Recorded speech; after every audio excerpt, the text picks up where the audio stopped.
Good morning, everyone. So we are here to have Acupuncture Board meeting.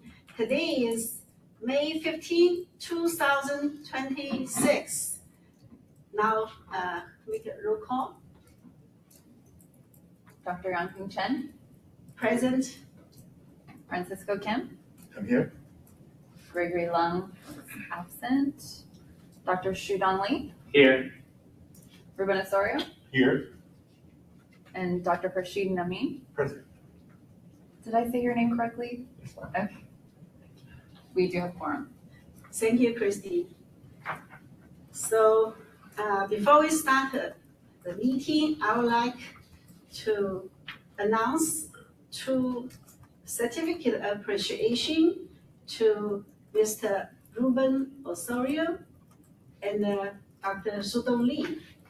Thank you so much for your dedication and contribution to Acupuncture Board service, and all the board member, stakeholder appreciate both of you for long time service. 8 years, 9 years, 7 years. 7 years. Yeah, so 2 terms. And as public member, it's very, very appreciated. Thank you. It's been an honor working with all of you guys, the staff and all the board members. Thank you. And I hope you have next journey spectacular. Thank you. Yeah. We're especially appreciative of you serving 3-year grace periods, and thank you for your service. Thank you.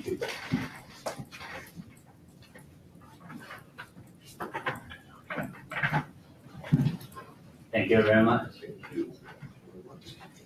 Well, thanks.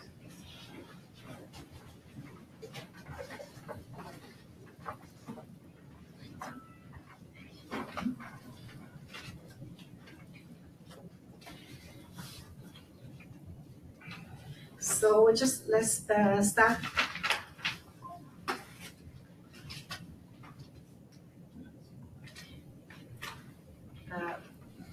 Item 3, review and possible action on board meeting minutes for March 26, 2026.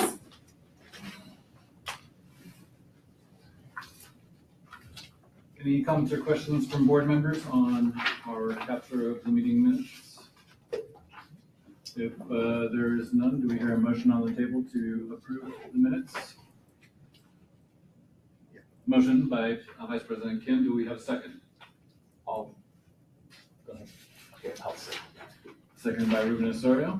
We can turn to public comment. Seeing none in the audience, we can turn to the WebEx. This is the moderator for members of the public on WebEx. If you have a comment on this item, please click that raised hand icon, or if you're an audio-only participant, you can raise your hand by pressing *3 on your device.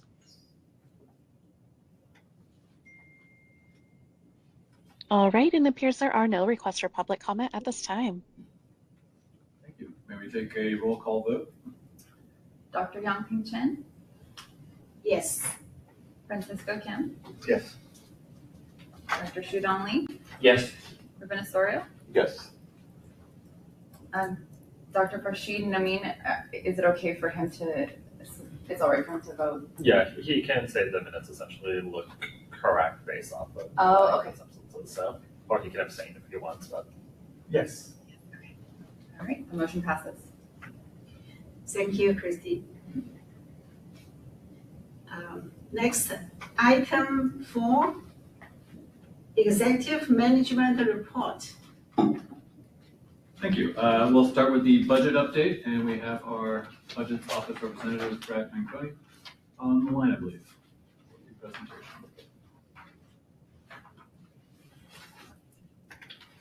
Hello, sir. Good morning. My name is Andrew Trudy. I'm the field budget office. I am here alongside Brad Lencioni, supervisor at the budget office. I want to thank the board and executive staff for allowing me to present agenda item 4A, the board's expenditure projections, revenue projection, and fund mission statement. First, I will go over the board's expenditures at the fiscal March 9. This report includes 2024-25 actual expenditures in green, as well as 2025-26 budgeted and projected expenditures in blue and orange. Looking at the totals at the bottom of the document, you'll see the board has a budget of $3.884 million and is projected to spend approximately $3.751 million, creating a reversion to the board's fund of approximately $156,000 with a percentage of 4.02%. The next document I'll go over is the board's revenue projections. This report includes revenues collected through February, through March, and projected revenues to year end. The board is currently projected to collect about $4.407 million in revenue this fiscal year. And I will go further into the projections as we transition to the final slide for the board's financial statements. As a reminder, we read this document top to bottom and left to right.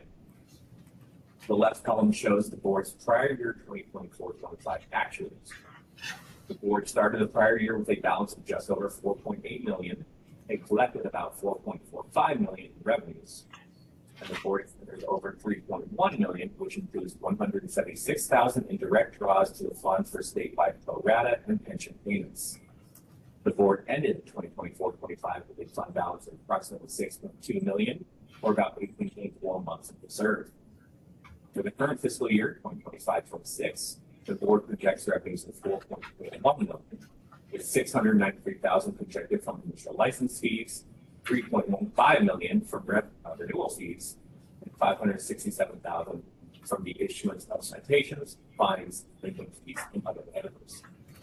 The board's 2025-26 expenditures are based on projections and total approximately $4.02 million between authorized expenditures and direct draws to the fund, leaving the board with a fund balance of about $6.55 million or 18.3 months of reserve. The budget office will continue to monitor the board's revenues and expenditures and report back with monthly projections as we continue to close fiscal months in the current fiscal year. To conclude, a few things to note on the board's fund position statement. First, the statement is a snapshot in time. Also, a main factor driving expenditure increases in future years is personal service adjustments. These include general salary increases, as well as employee compensation and retirement rate adjustments. Budget office includes a conservative ongoing 3% increase to expenditures, and the fund commission statement improvements to those improvement adjustments. You will also notice the revenues are projected static in the out years. Lastly, I would like to note that any future legislation or unanticipated events could result in the board's need for additional resources, which would create cost pressure on the fund. Budget office will continue to monitor the board's fund balance and communicate with the executive staff on future needs or changes in expectations. Again, thank you for allowing us to present today at today's meeting, and we'll be very happy to answer any questions you may have. Thank you kindly. Any questions from the board? We're in a good condition. Thank you so much for your presentation. Thank you. We'll go ahead and move on to the licensing report. Quarters 2 and 3 will be provided at the same time by Jay. Excuse me, Mr. Hurd. Yes, Mr. J. Hurd, here I am. So I'm going to go through the licensing report, and I'm going to read both quarters. So since we didn't report the licensing report on the last quarter,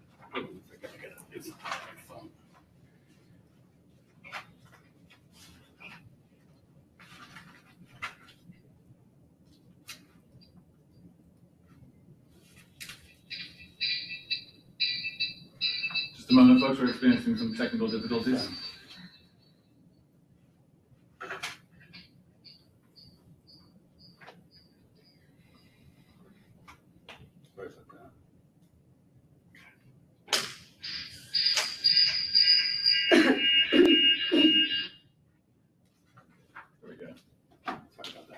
Okay, so it's for the licensing report.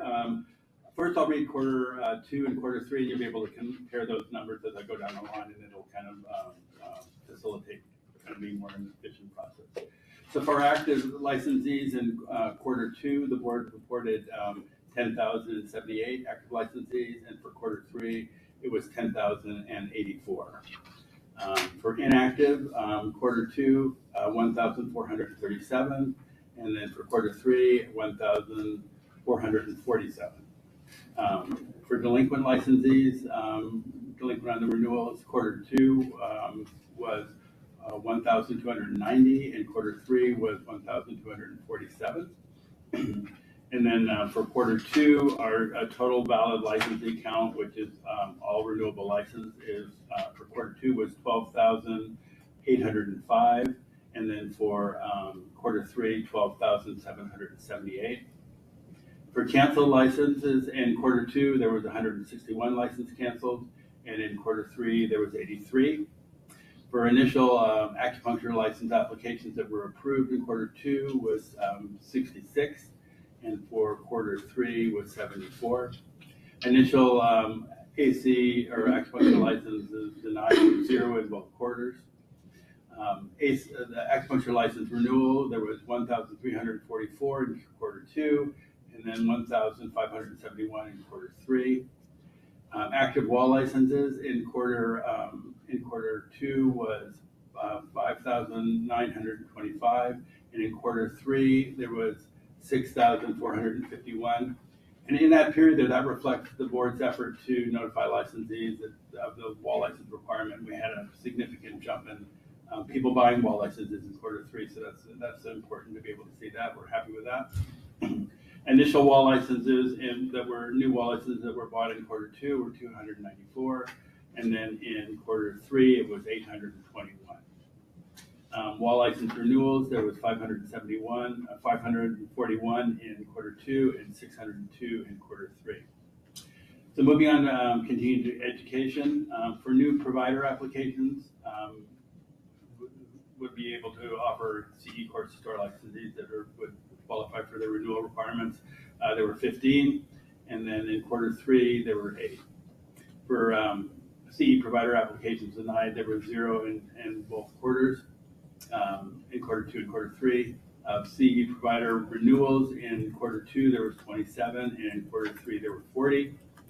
Course applications received in quarter two was 544, and then received in quarter three was 572. Approved applications in quarter two were 529, and in quarter three, 574. The reason those are slightly different is the providers can choose when they want to start their courses and run them for a year. So when they're received, they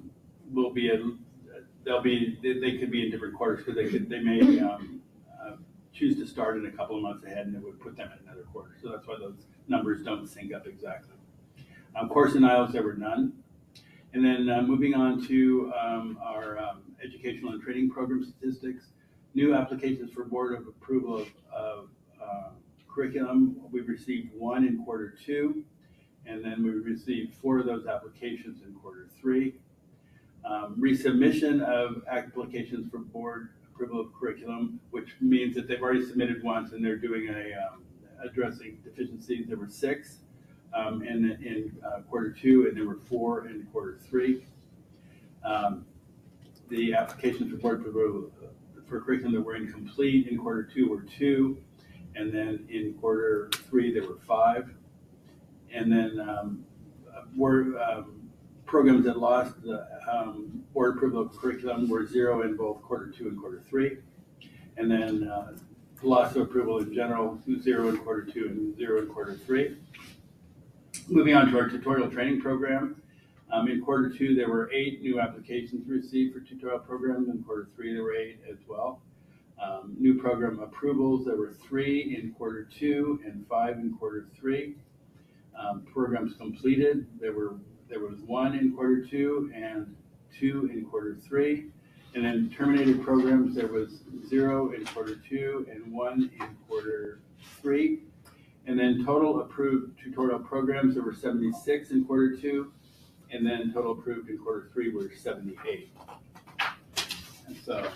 And then you can just go ahead and turn your page or move to the next page in your packet, and we'll go over the examination results for the KL, California Acupuncture License Exam pass rates for 7/1/2025 through 12/31/2025.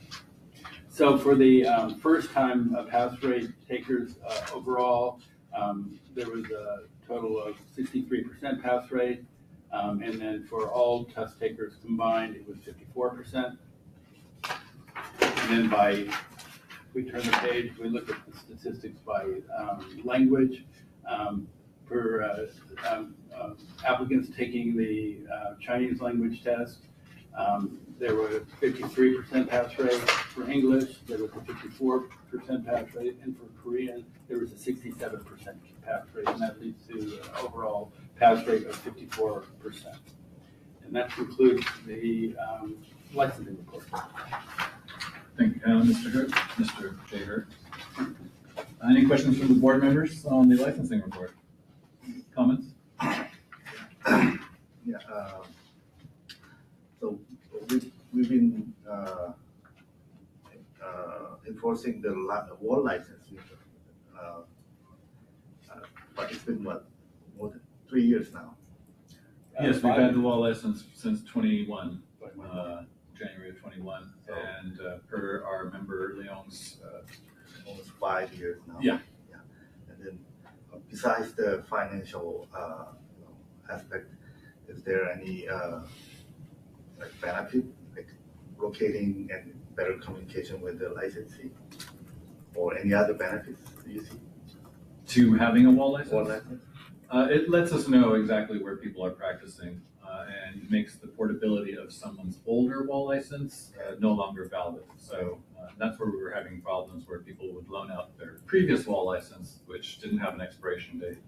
They would post it in different clinics, and sometimes that would lead to problems. And I'd say there's also an aspect of consumer protection because the wall license is presented in their office with their license number and their address, and it's current, and it does. You don't have to ask them to see that. You don't have to go online to do it. It just would be posted there in the office.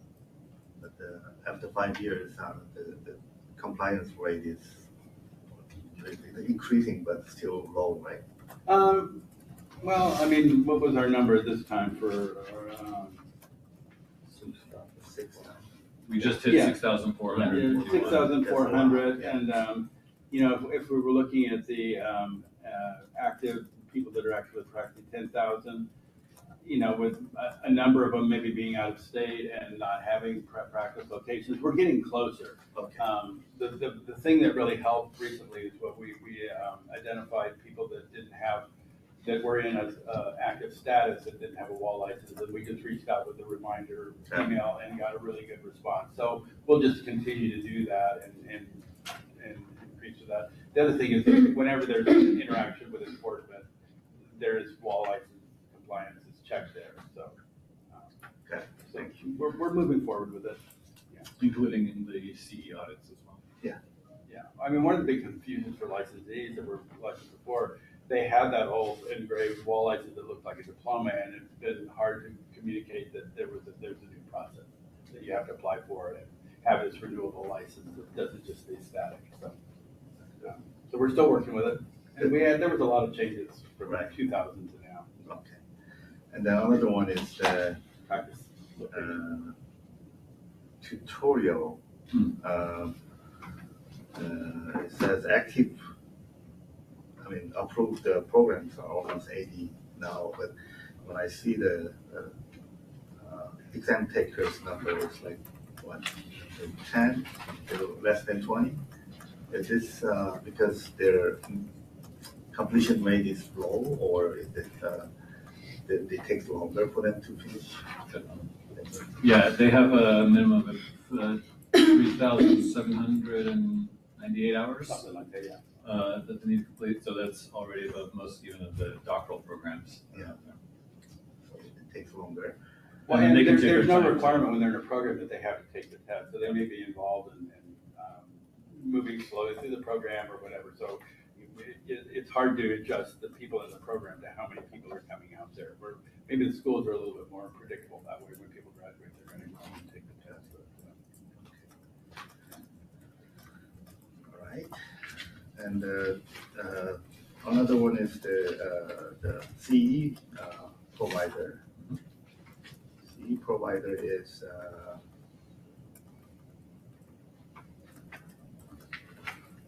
how many total is active and then how many are renewing every 2 years?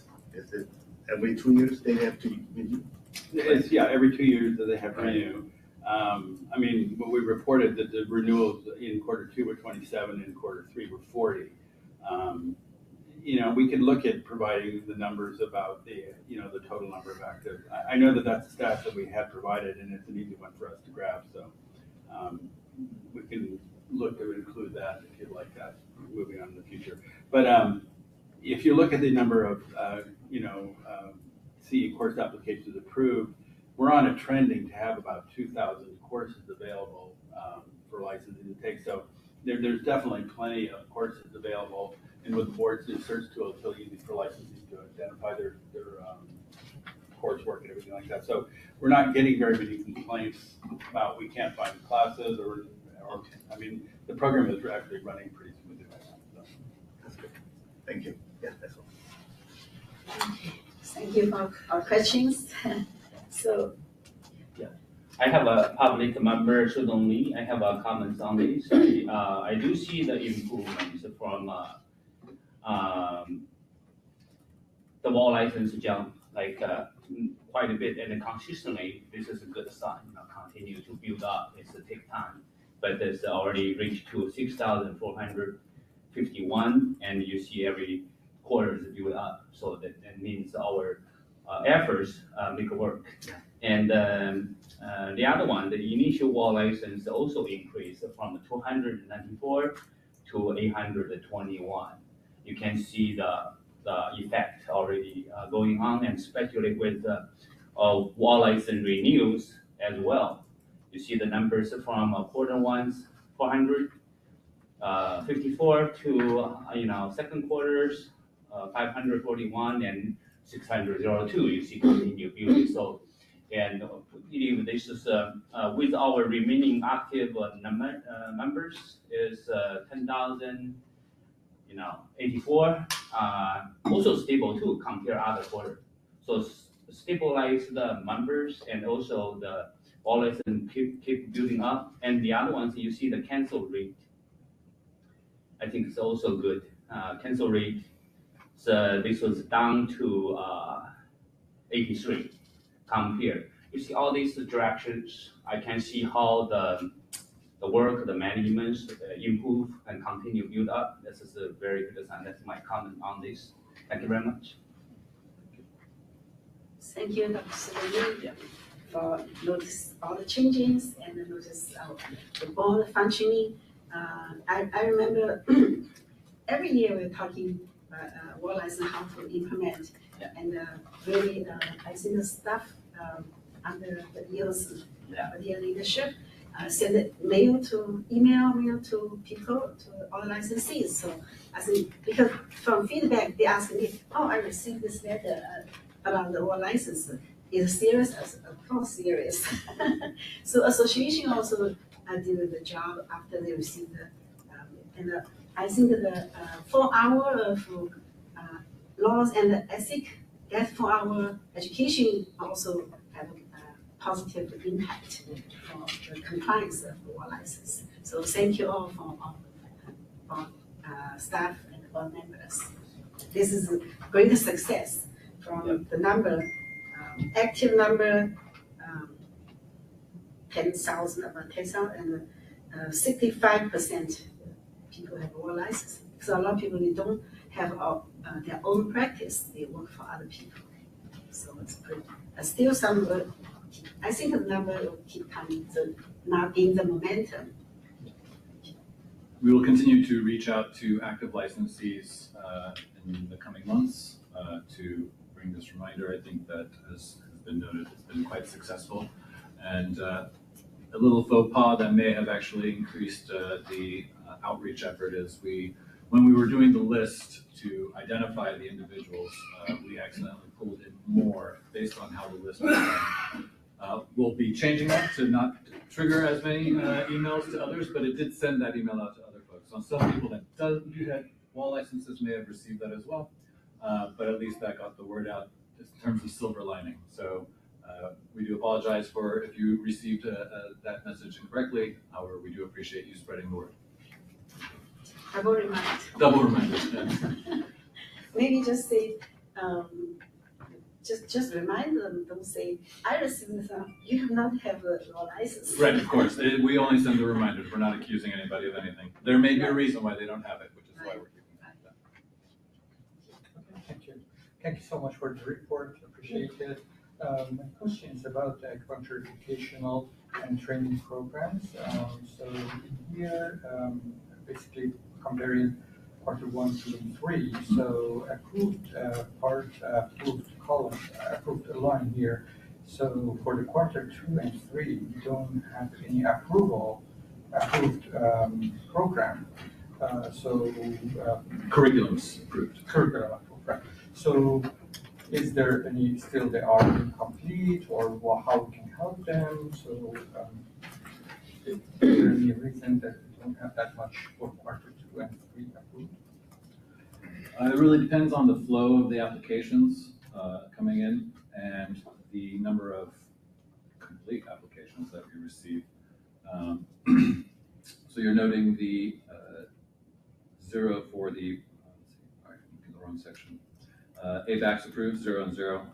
And again, we have 0 and 0 for loss of approval as well. But in quarter 1, we did have 3 approvals. So it really depends on how fast they can get through their deficiencies. And we do have a different process than the 2 other approvers of the what qualifies as a approved training program, including ACON and the Bureau of Private Post-Secondary, and they look at other things than we do. We have to look at just the curriculum itself. So oftentimes we get these incomplete applications because we're not finding what the regulatory language is saying should be in the curriculum. And that can create this kind of staccato of sometimes there's a bunch of approved, sometimes nothing for that. But we did have higher incompletes in quarter 3 as well, which kind of, I mean, this isn't super solid, but it does give us an indication of what's happening. Jay, I have a question on Just the Mr. Rubin? licenses in Berkeley. The numbers looks like on quarter 3 has been steady going up since 25. Is that Which numbers are we talking about? well? The for example, the license, the active license and inactive. They have been for a while. They have been downward or probably stayed at the same level. Right. Is it going up a little bit? But it seems to be stabilized. Like, I mean, if you look at it, quarter 1, there was 10,086, and then quarter 2, 10,078, then quarter 3, 10,084. So 2 differences between licenses in there. So it's pretty much stable. Yeah, which is good. Yeah, I mean, it's hanging in there. These are people that are actually actively practicing that stuff. So, but we've kind of had just a very small decrease for a while, or steadiness, right? Yeah. And there was a period where it was dropping more, but it seems to be stabilizing right now too, because I think it was really impacted during the pandemic with how many people were coming through and licensing and dealing with that stuff. And so there may have been a little bit of a bump up when people are kind of coming out of the woodwork and getting back to practice. Right. Good. And we can still expect to see more licensees leaving just because of the baby boomer generation. We're seeing all that movement outside that way. So we'll keep an eye out. We also now have the retired status, which we'll be able to report on because April is when it was implemented. So we can see another way that people exiting the licensure later on this year. Good. Just going to ask the retirement included in the inactive? No. Inactive means that their license is still valid, but they just can't practice. Retired, they cannot practice and they cannot claim they have a license. They can say they're retired. So that the retirement status has not been captured in this report only because it wasn't effective as of quarter 3. It started in quarter 4. So we'll have that for you next time. Okay, thank you. Thank you for all the comments from the board member, Mr. Sorry. And I want to use this opportunity to introduce our new board member, Dr. Bashir Naveen. And Dr. Naveen, you probably already read his background, his MD background from other country, and he joined the Red Cross, so international service. So he has a lot of experience. It will be the great on access to serve the board. Thank you. Thank you. For willingness to serve. Thank you. My pleasure. And thank you for being a new board member. You already participated. Thank you. Jumping right in. Yes, with the experience. Well, no more comments? No, I don't. Okay, thank you everybody for this item and research. Thank you, Mr. Jacob. Seeing no further questions, and as we have done before, we go through all these reports and then we'll open up for public comment at the end of these reports. We'll now turn to the enforcement report. We'll start with quarter 2. I'll go ahead and give you the highlights. We had a total of 52 complaints received in quarter 2, and this is October to December 25. Current pending investigations is 261, 55 were closed, and 52 were submitted. Moving on to the second page, these are our enforcement performance measures. This is what we track and report to the department and the state. The page 1 is more, was requested by board members prior, just to kind of have an understanding of what complaints come in to the board. But again, these are allegations, so we need to investigate them before we actually know if they're based in anything. If we move to the performance measures on page 2, we see that we received 47 complaints, 5 were convictions or arrests, for a total of 52 as mentioned. The average days to close or assign the case is 2, so our average came down. Desk investigations closed at 49, this is for, performance measure 3. Field investigations closed 6, all investigations closed a total of 55, and the average day to close all investigations was 474.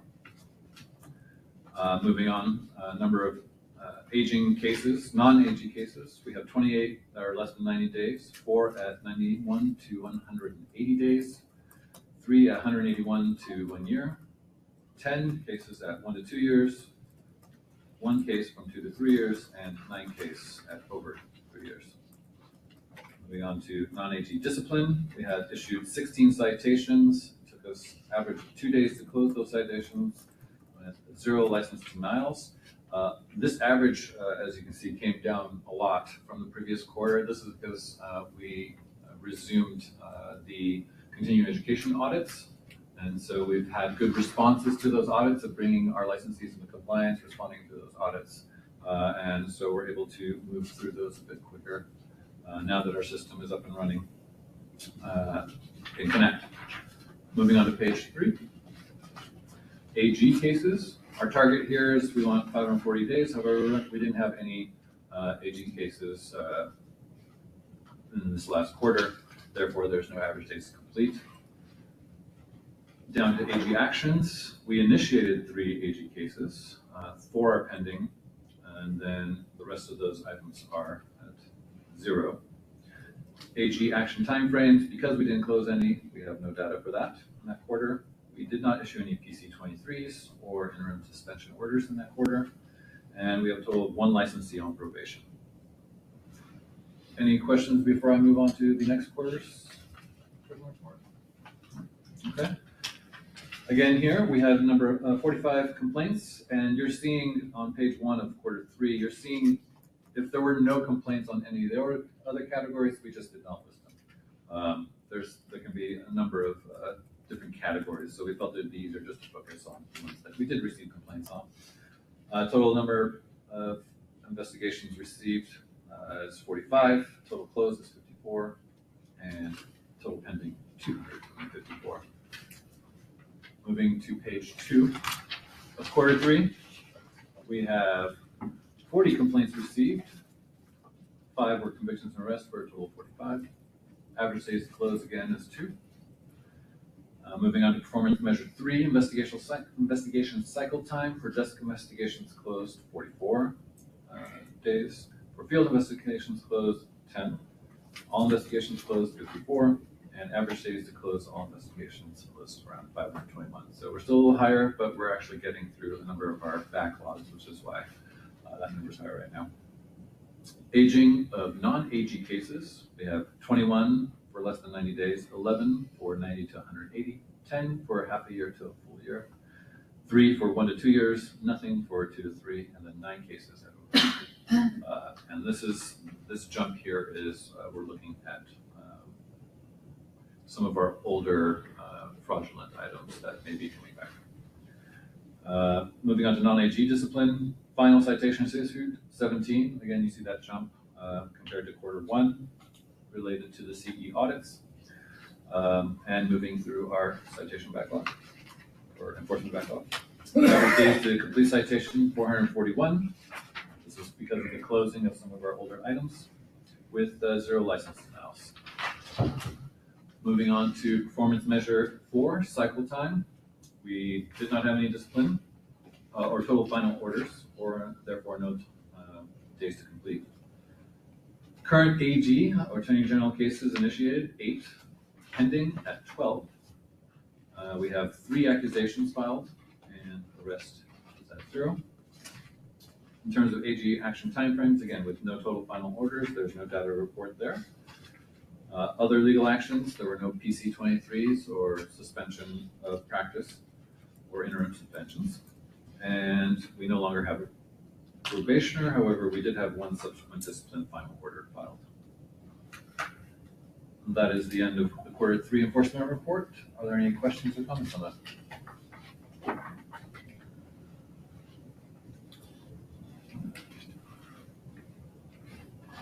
Seeing none, Madam President?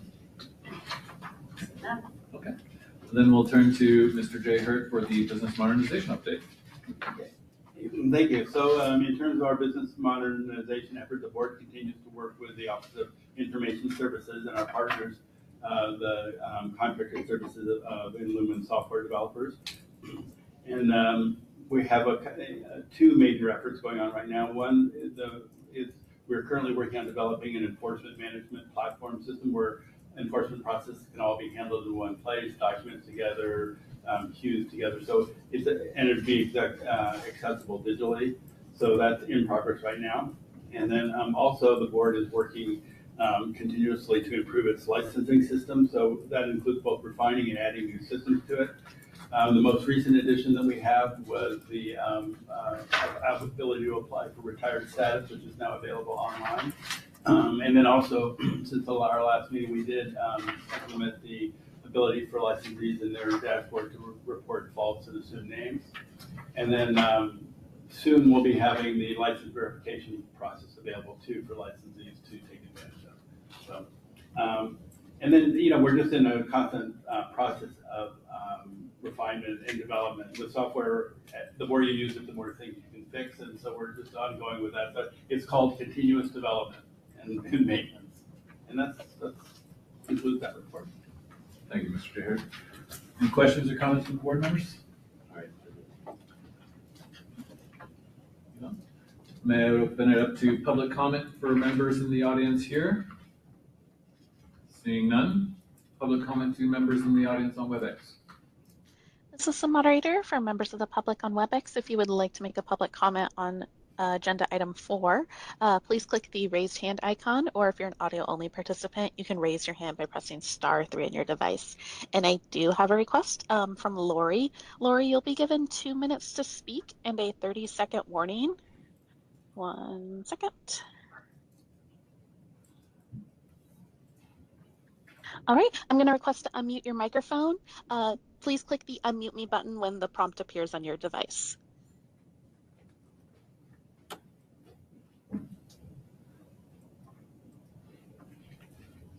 And my name is Lori Gotis. The sound in this meeting is really horrible from an outsider's perspective. I don't know if you guys have had any problems listening to the budget report. I also don't see the budget report posted anywhere. I did see it at some point, but I think it's been taken down. The licensing report for Q2 and Q3, The licensing report before you shows an overall CALE pass rate of 54% for July through December 2025 against the board's own stated benchmark of 75%. First-time takers passed at 63%, still 21 points below benchmark. Individual school rates as low as 35%. Foreign trained applicants passed at a 30% overall. I hold a DACM degree and I passed 3 of the 4 NCBAHM national board examinations on the first try. I'm currently pursuing licensure in Florida because California examination barrier has blocked my path here. I'm not an outlier. I'm what your workforce data looks like at an individual level. Valid licenses dropped from 12,900 in Q1 to 12,700 in Q3. Initial approvals are in the mid-60s per quarter. 30 seconds. The CALE is functioning as a barrier, not a gateway. The board should place CALE performance and dual pathway questions on the agenda again for formal discussion. Thank you.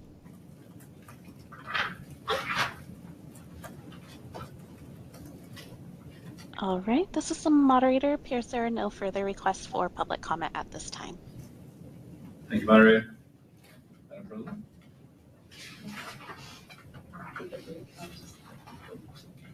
Wait a second. Do members want to take a break now before we start the legislative report? Because you can probably encourage, maybe just give a minute for bathroom. Maybe like a 10-minute break. Yeah.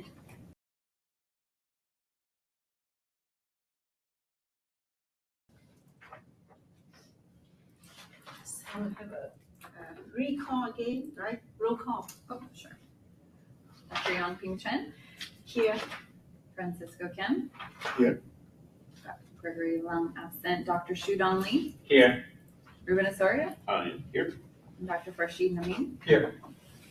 We're all here. Quorum. Thank you, Christy. So is that next item? Legislative report and the possible action on bills of interest to the board. Ms. Brothers. And actually, I'm just going to jump in here. So as we go through the bills, I do want to just remind board members that if they would like to take a position on the bill, they have a couple of different options. So you could support a bill, you could oppose a bill, you can take an official neutral position, which means like you are, as a board, telling the legislature we are neutral, or you can take no position where yours is silent.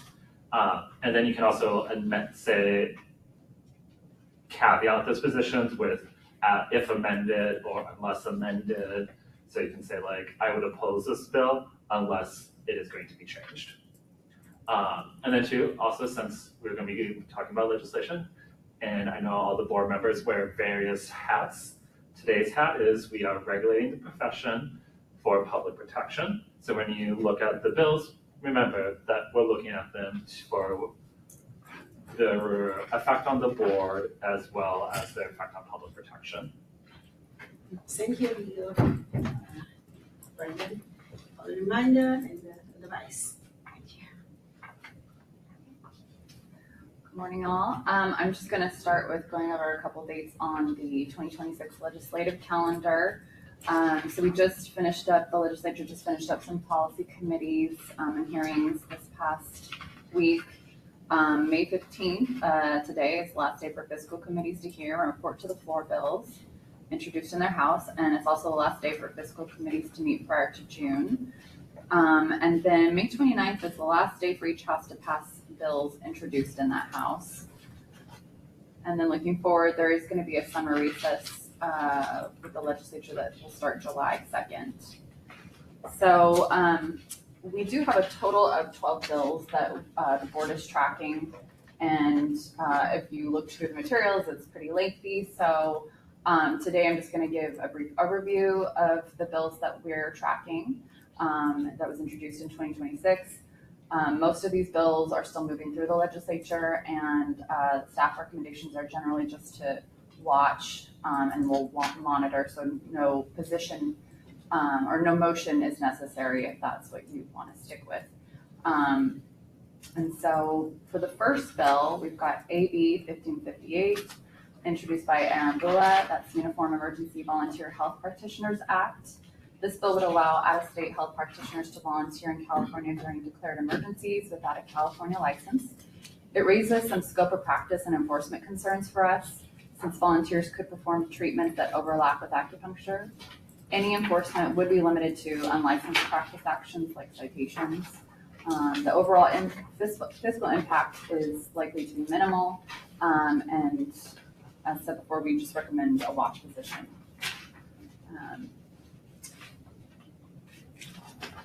Should I pause on each bill for us to take a position or any questions, or should I hold off till the end? Madam President, shall we go through all the bills first and then? Yeah, go for all. Okay, sure.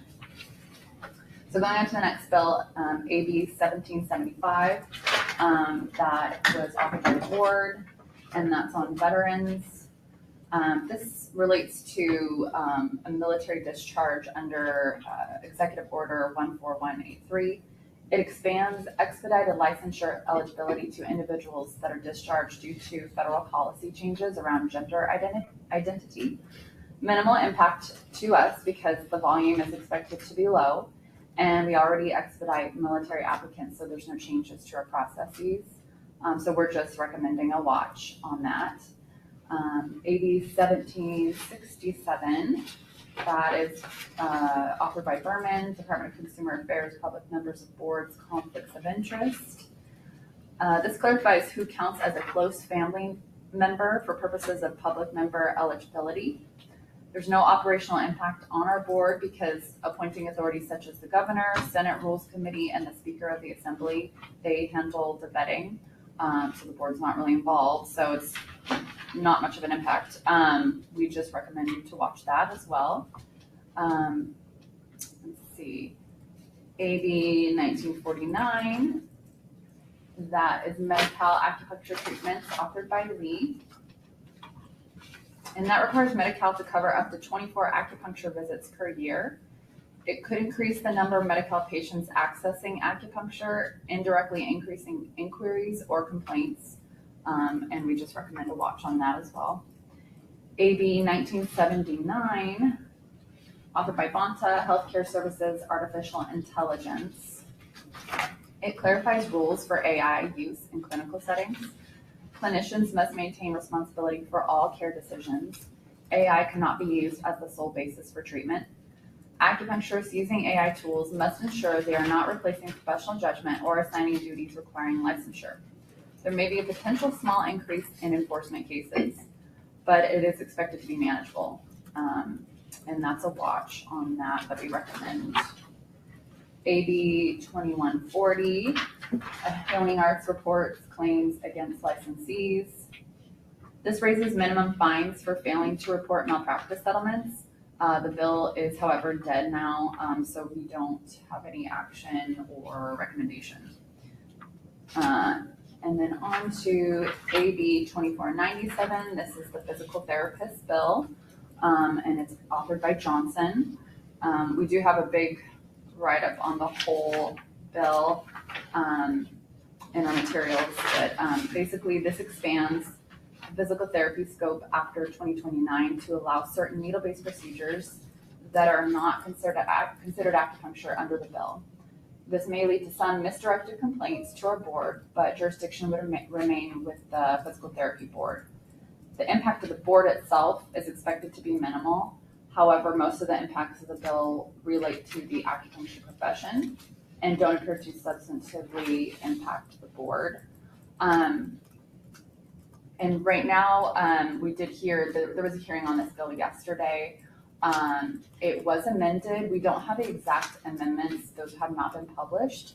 But the transcript of the hearing does indicate that it would be removing dry needling. But again, we don't have the details of that. So whatever position, if you choose to take a position at all, or if you just want to watch this bill, it would be based on the amendments that are in the current version of the bill and the information that we brought within the materials. So AB 2551, that's the next bill, healthcare coverage, This is authored by El Hawari. This adds one new optional workforce survey question about whether licensees are contracted providers with a healthcare service plan or health insurer, as well as the type. There's no enforcement impacts expected. It's mainly a change for IT to address, and so we just want to watch this bill, and we'll be tracking it. The next bill, AB 2668, authored by Fong. This is the Acupuncture License Requirements and Title Protection Bill. I will lead with this bill is dead, but it would have required all acupuncture programs to move to a doctoral degree beginning in 2032 and would have tightened rules on use of the title doctor. It would also have created significant operational workload for curriculum review, regulatory updates, and program oversight. There's no action that's required at this point just because the bill is no longer moving. And I encourage you to look through our analysis just on the idea that, possibly it could be brought to the legislature again, maybe in another bill next year. So the next bill we have is SB 944. This is also a Medi-Cal acupuncture bill by Weiner. Makes acupuncture a Medi-Cal benefit regardless of federal matching funds. It's similar to the implications of AB 1949, which I just covered, and it's may cause an increase in people utilizing acupuncture and potentially more consumer inquiries. We're just watching that. I'm going to jump over to SB 1391 on the retired license status disclosure. Department of Consumer Affairs retired category licenses, authored by Wahab. This requires boards to post retired license information online. As of April 1st, we have a retired status license designation, and we do already have this information posted on our website via the verify a license option. You can see who is retired status. So there's no changes needed to comply with this bill. So we're just advising to watch it. And then I'm gonna go back to SB 1159 by Kabaldon. This is on artificial intelligence, transparency, and governance. This clarifies that AI systems are not considered members of the public for purposes of public meetings, rulemaking comments, and public records requests. This would help reduce volume from automated systems and ensure all public input comes from real individuals. So for fiscal impact, there may be some negligible cost savings involved by authorizing staff to not process like mass AI-generated public comments that would normally require review, summary, and the inclusion in the rulemaking file. So kind of, like I said, a cost savings and a reduction in workload possibly. So based on that, staff is recommending a support position. And so we wanted it in there. We do have a recommended motion language included. And that just concludes the report of all the bills. So if you have any questions or want to take up any positions. Thank you very much. Any comments from board members? For all the bills, right? Yeah, on any bills, is there any particular bills that the board would like to take up in discussion at this time? And a possible Motion or position? position.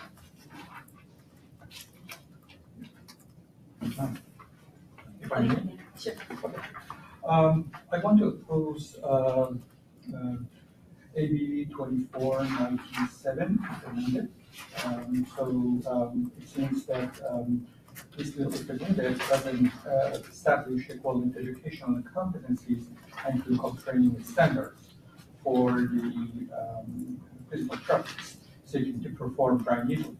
The absence of the rigorous and standardized educational safeguards creates a material risk to the public, for the patient's safety, and undermine the California long-standing commitment to high professional standards and of invasive needling-based procedures.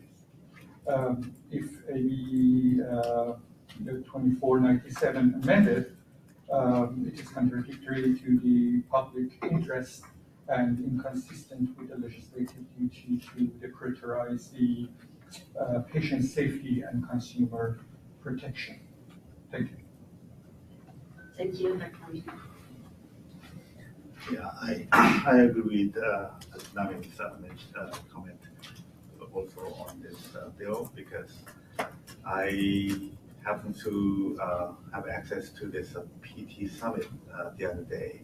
What they were talking about is their coverage, insurance coverage shrank down by 35%, and they are dealing with this new bill for their Gainful Employment Act, because their average cost of the program runs from $150,000 to more, and then they're having issues with that. And then now they add more than dry needling to increase their revenue, because their new entry level licensees turning away from their career because they don't have enough income to expect. So this is about their way to increase the revenue by, I would say, invading some other health professions' specialty. So I think the dry needling has been an controversial issue even in South Korea for the last 9 years. They've been legal battle between the physician and the acupuncture physician there. I don't know, in China, there's not much of conflict. In South Korea, yes, and there's a 9-year battle, but it ends up that you have to respect the fact that all the acupuncture professions been studying, practicing, and researching for the last how many decades? But all of a sudden, this other profession come up, and then this is something new, and try to practice it with minimum, not even minimum, like 30, 50 hours of training is very dangerous to the public. So I oppose this bill in that reason. Thank you, Vice Chair. So I don't think we have an official motion on. May I, and Brent, correct me if I'm wrong, section 6 and 8 of the bill, I believe, are the ones that deal with dry needling, correct? Correct. So may I suggest as a possible motion, if the board members so choose, to be, I move to oppose AB 2497 unless amended to remove sections 6 and 8 of the bill. And this will just essentially focus in on the board's issues is with that specific provision. And then Ben will draft up a letter on behalf of the board and send that to the legislature noting the board's concerns. And we could call out specifically dry needling in the sections 6 and 8. Yeah.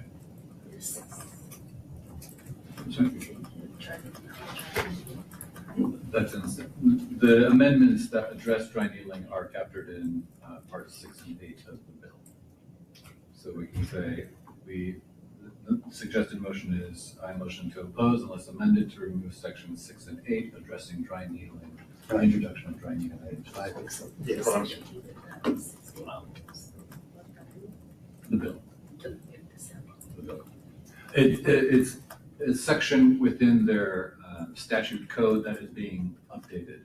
So in the bill, they're citing those sections of the general PVC that is part of the physical therapy scope and statutes. So we say, So hold on, sorry. watching, would accept the staff recommendation, watching unless remove. No, so No. this would be so if it sounds like the board would like to have an official stance on this bill, which means that you guys vote now to take a stance. We'll craft kind of what the stance should be to give Ben some guidance. Ben writes a letter then on behalf of the board and sends it to the legislature, and then you guys will be officially listed Like if you go to the legislative website, you'll see like a list of people who oppose bills. So the board will be taking like a public position on this. So, Meantime, we vote here. yeah, so to take a Motion motion, first. yeah. So we need a motion, so, and Ben, sorry, just to clarify, you would like the motions to be, I move to oppose AB 2497, unless amended to remove section 6 and 8 of the bill that address dry needling. The introduction of dry needling into scope. Is that appropriate? Yeah. let me just capture what she said, so I'll have, I think Member Kim would like to just read it off then. Yeah. So how about yesterday, the appropriation committee actually said remove dry needling part. Yes. Can we said we accept the appropriation committee's voting? Sorry, they removed it yesterday. So in Yeah. Appropriations Committee yesterday, this bill passed with noticing that there were amendments to remove dry needling from the bill. However, we, as Ms. Brothers mentioned, have not been able to see the new language. It hasn't been posted as of 8:30 this morning. And so the recommendation is that the board vote on the language that is displayed, which currently has section 6 and 8 addressing dry needling. And then should the language then move, be posted later, we'll see that, we're in alignment with that. Yeah. If it's That's perfect, yeah. Because that would be fine also too at that point, noting that the board took the stance, but if it's addressed, then the board is neutral. Mhm. Can we have a motion for this proposal? Yeah. Yeah, we're open to public comments. Well, we Well, we have to get make the- a motion get the first. motion. Sorry, We're it's trying just, to I wanted to kind nail of get down the the, language of the motion first, so that way we So, can have a confirmation. I think I captured what was kind of discussed, and I think Member Kim will just read it off. Okay, I move to oppose AB 2497 unless amended to remove section 6 and 8 of the bill that address introducing dry needling for the professional. I second. I third. I second. We have a motion by Vice President Kim, second by Dr. Namin. We will now open it up for public comment in the audience. Seeing none, we'll turn to WebEx. This is the moderator for members of the public on WebEx. If you would like to make a public comment for this item, please click the raised hand icon. Or if you're an audio-only participant, you can raise your hand by pressing *3 on your device. There we go. I have a request from Chulong Zhu. And Chulong, you'll be given 2 minutes to speak with a 30-second warning. Please click the unmute me button when the prompt appears on your device.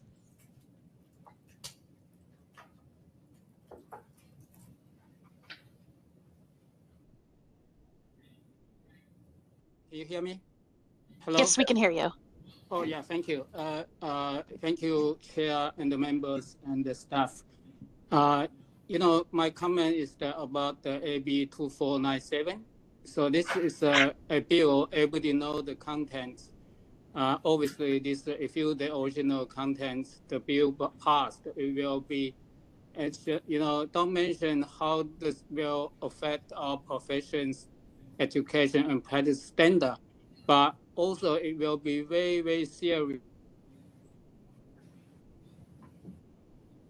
public safety. That's very obvious. So I think this, based on this, based on the acupuncture board's duty, that many to protect the consumer, that obviously CAB should oppose this bill, pretty obviously. But however, this bill brought up so for a while, and now so CAB still not be able to take any position on that. I understand that the CAB you have a rules. Maybe you need the next board meeting to discuss and to take a position on this. But however, this is come up so quickly in this urgent situation. Anyway, that we can find a way to do differently to take a response promptly to this urgent situation for CAB in the 30 future. seconds. So, yeah, thank you. This is not just this one. It might be coming up in the future. We'll have some similar situation will happen in this way. So, thank you. That's my comment. Thank you. Thank you, Dr. Xue. As a point of clarification, the board is taking a position right now. This is the motion. All right, this is the moderator. Appears there are no further requests for public comment at this time. Thank you. Let's go ahead and take a roll call vote.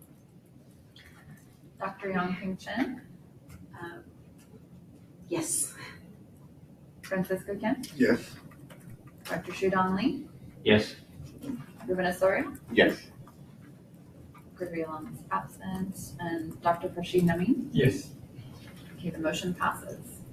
Thank you, members. We'll go ahead and get that drafted and sent off. Thank you. We do have additional bills, with one where we're recommending a position. Again, it's up to the board if you want to take a position on that bill. To remind you, that was SB 1159 on artificial intelligence and addressing comments received from artificial intelligence. Any other bills that the board would like to discuss or take a position on?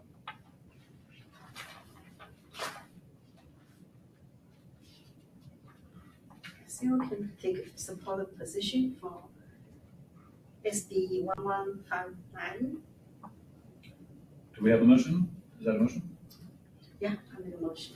President Chen has motion to support SB 1159 for the reasons provided in the analysis, namely for us to possibly reduce our workload and to not have to address high volume AI generated comments, especially in our regulatory packages, let alone public comment sessions. Do we have a second? I second. Okay, we have, I believe Mr. Osorio spoke first. We have a second. Let's go to public comment for the audience members.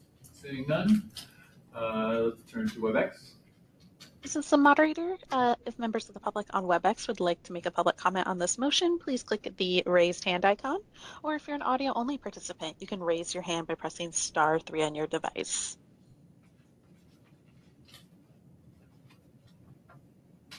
All right, and it appears there are no requests for public comment at this time. Thank you so much. Let's go ahead and take a roll call vote. This is a motion to support AB 1159. Sorry, SB 1159. Dr. Yongping Chen, Yes. Francisco Kim, Yes. Shudan Lee, Yes. Ruben Osorio, Yes.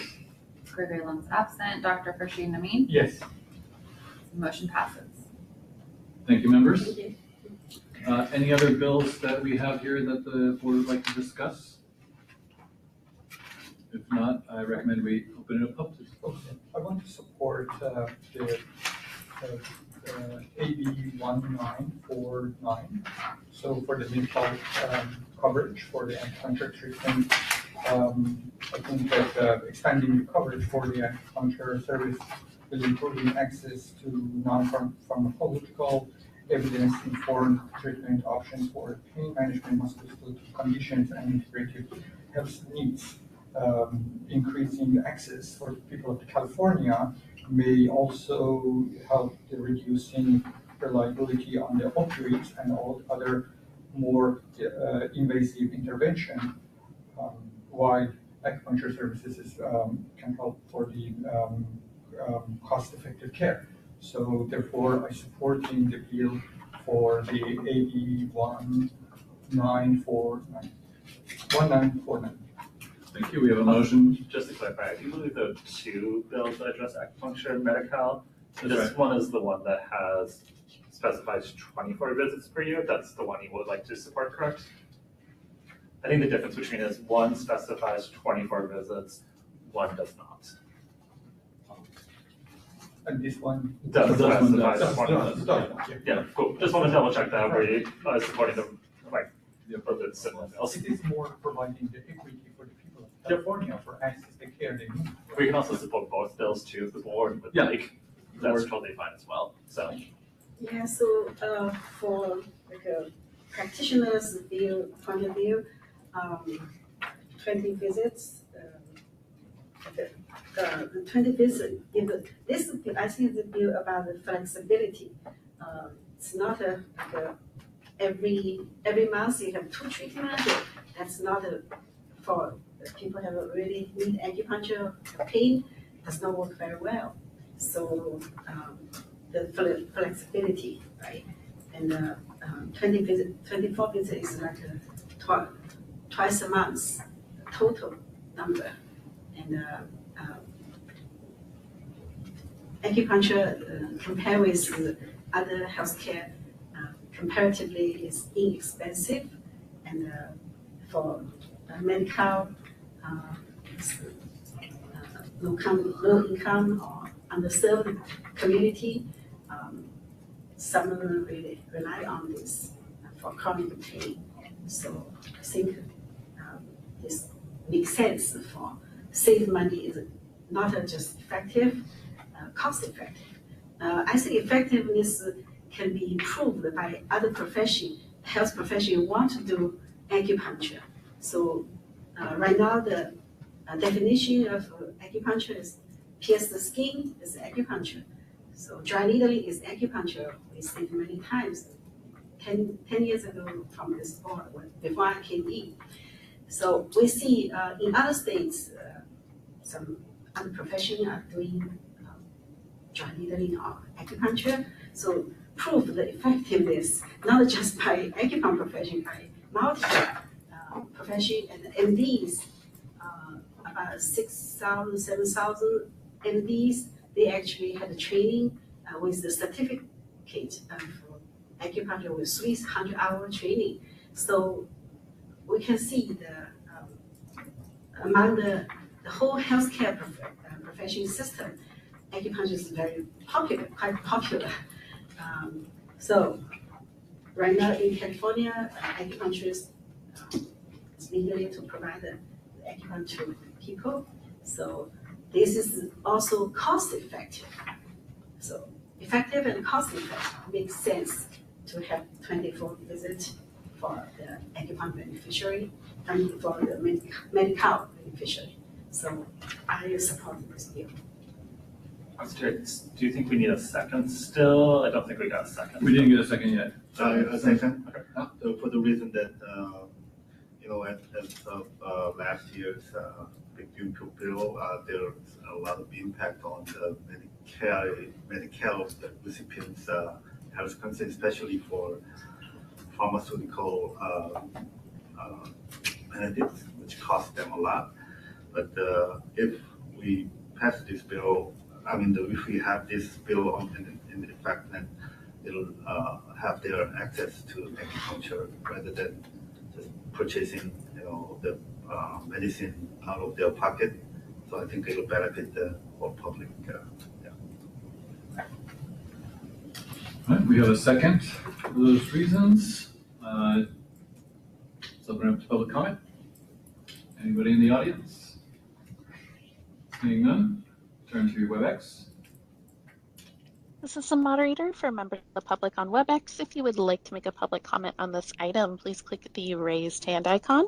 Or if you're an audio-only participant, you can raise your hand by pressing *3 on your device. And I do have a couple requests. I'm going to go in the order received. First, I have Lori. Lori, you'll be given 2 minutes to speak and a 30-second warning. Please click the unmute me button when the prompt appears on your device.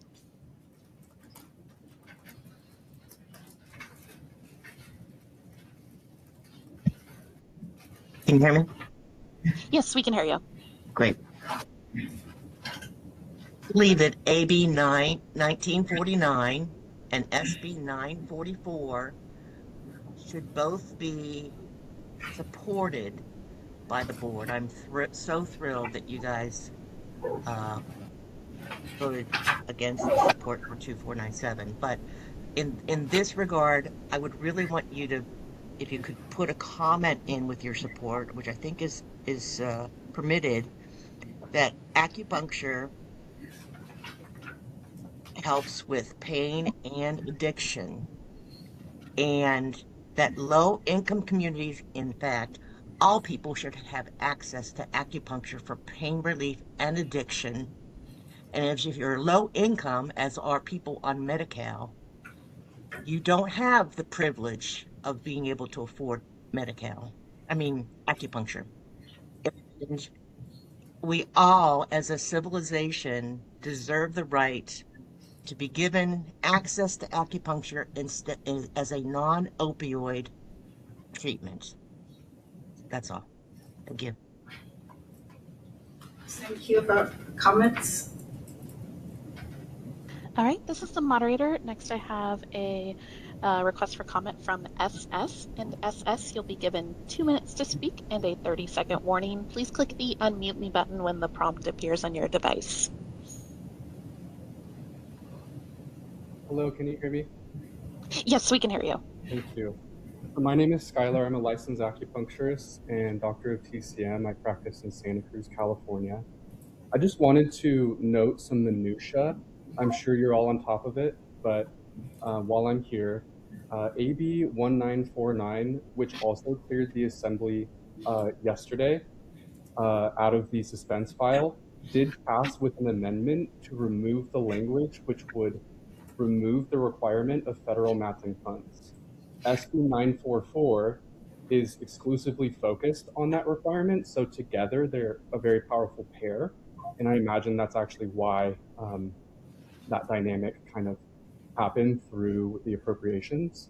So supporting both is very important. The other quick thing I have to say about 2497 is more on like a legal reading. I'm sure you're fully aware of this as well.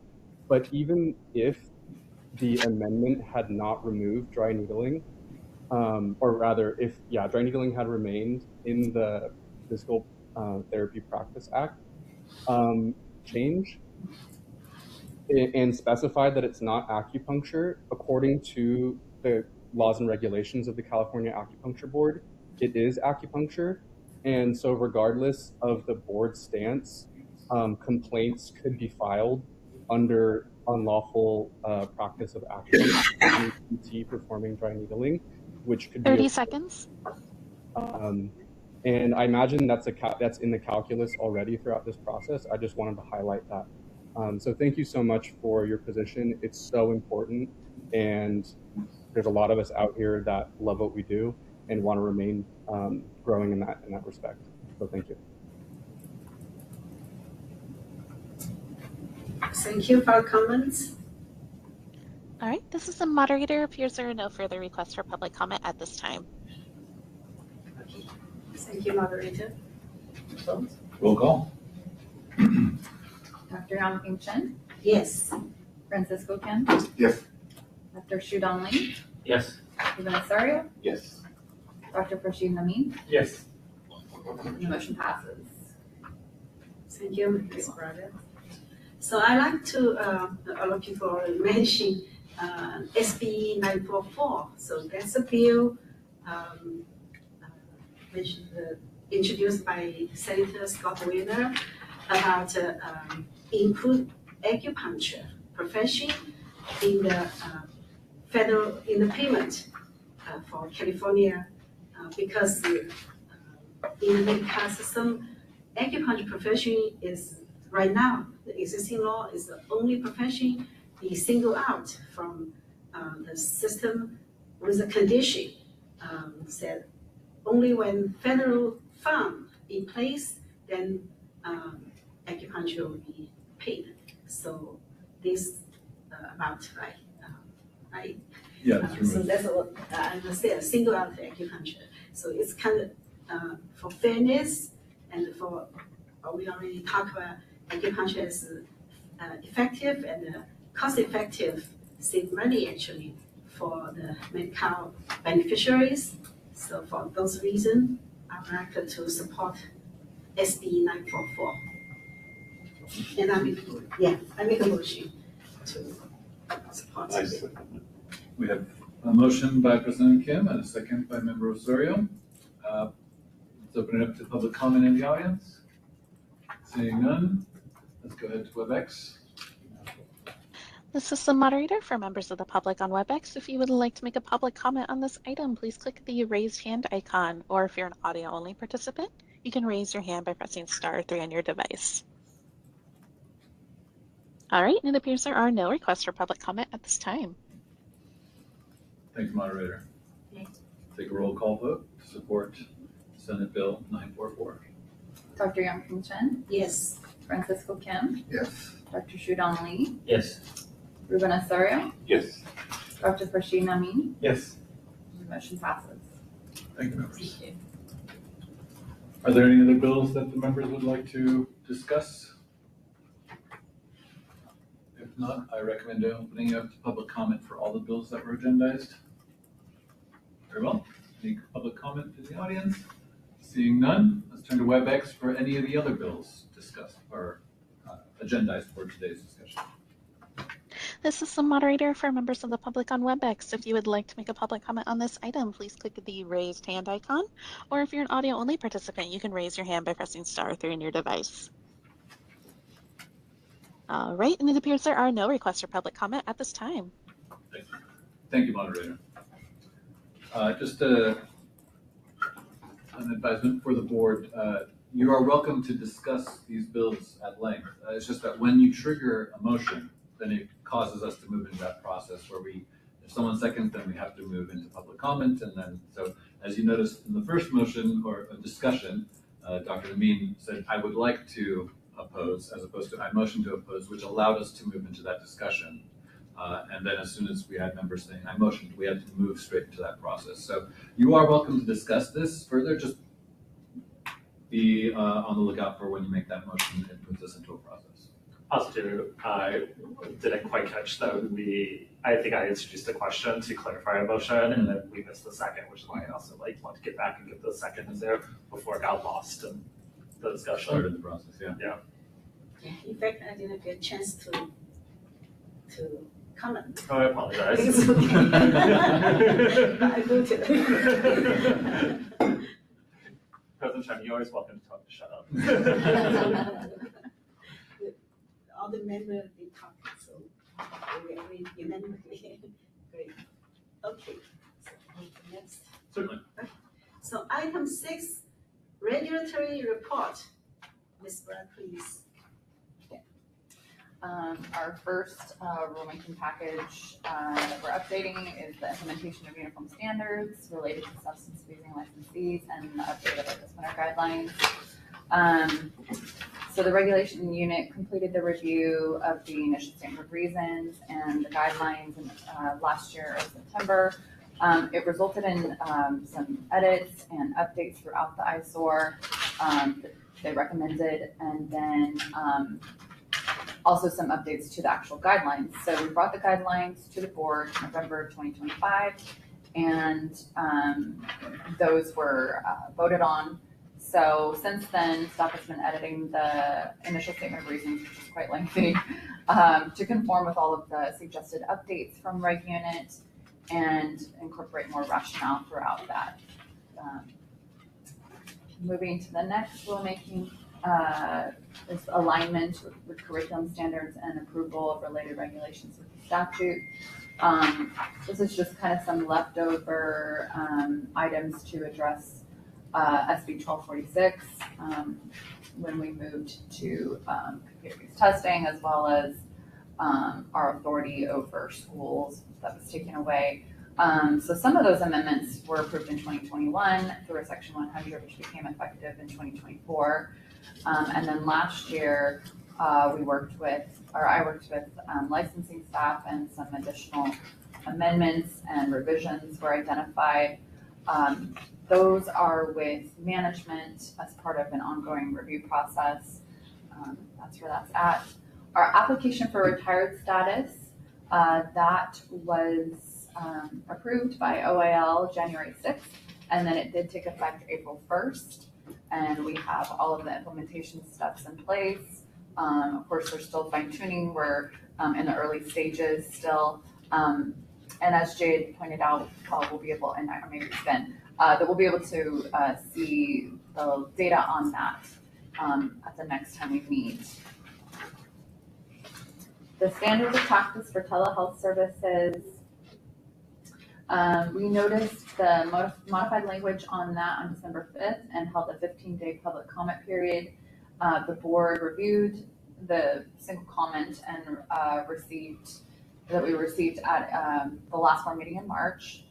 And it was voted to reject the action requested by the comment and approve the response.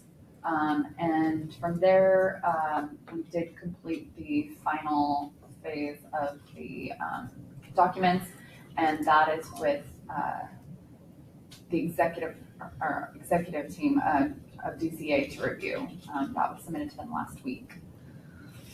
Our hand hygiene requirements, the regulation unit completed its review of the initial statement of reasons and the standards are 399 on October 21st, 2025.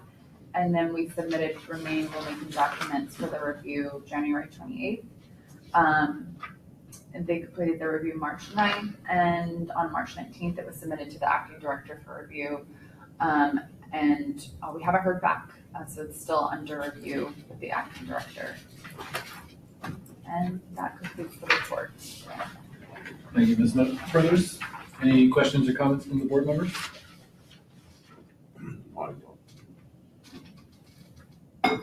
Shall we open it up to public comment?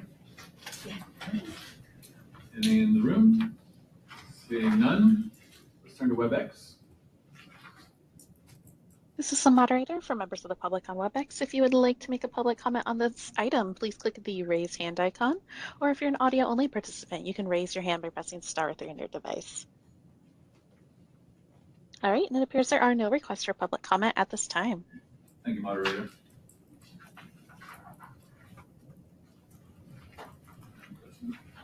Ready to move to so item 7, discussion and possible action on acupuncture education requirements. So this is per suggestion from the education and licensing committee's recommendation. Because the committee had 2 discussions last year, and I recommend to have a discussion to the board.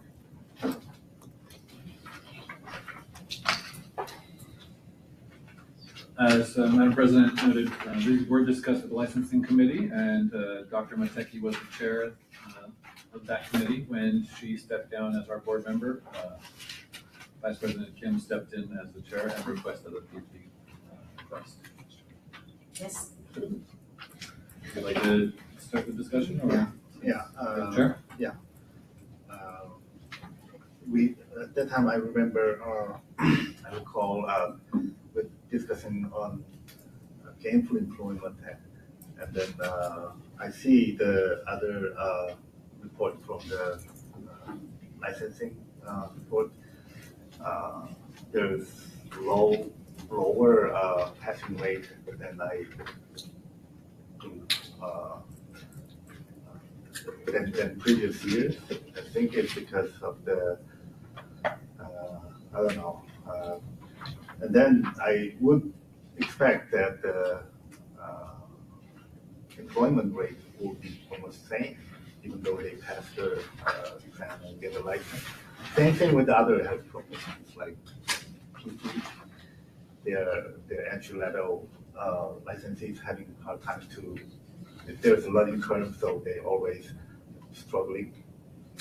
So I would suggest, since acupuncture is more can be more focused on hands-on training, I would suggest the clinical practice, the curriculum, the requirements for 950 hours in clinical instructions in the clinic owned and operated by the school should be changed to more to give more opportunity for the students to have more hands-on training, more action in action, actionable setting. So that was also Gainful Employment Act is also a big problem for other healthcare professions, including the PT. So, but acupuncture curriculum is much more flexible, or I think it's less burden, so we can put this opportunity as a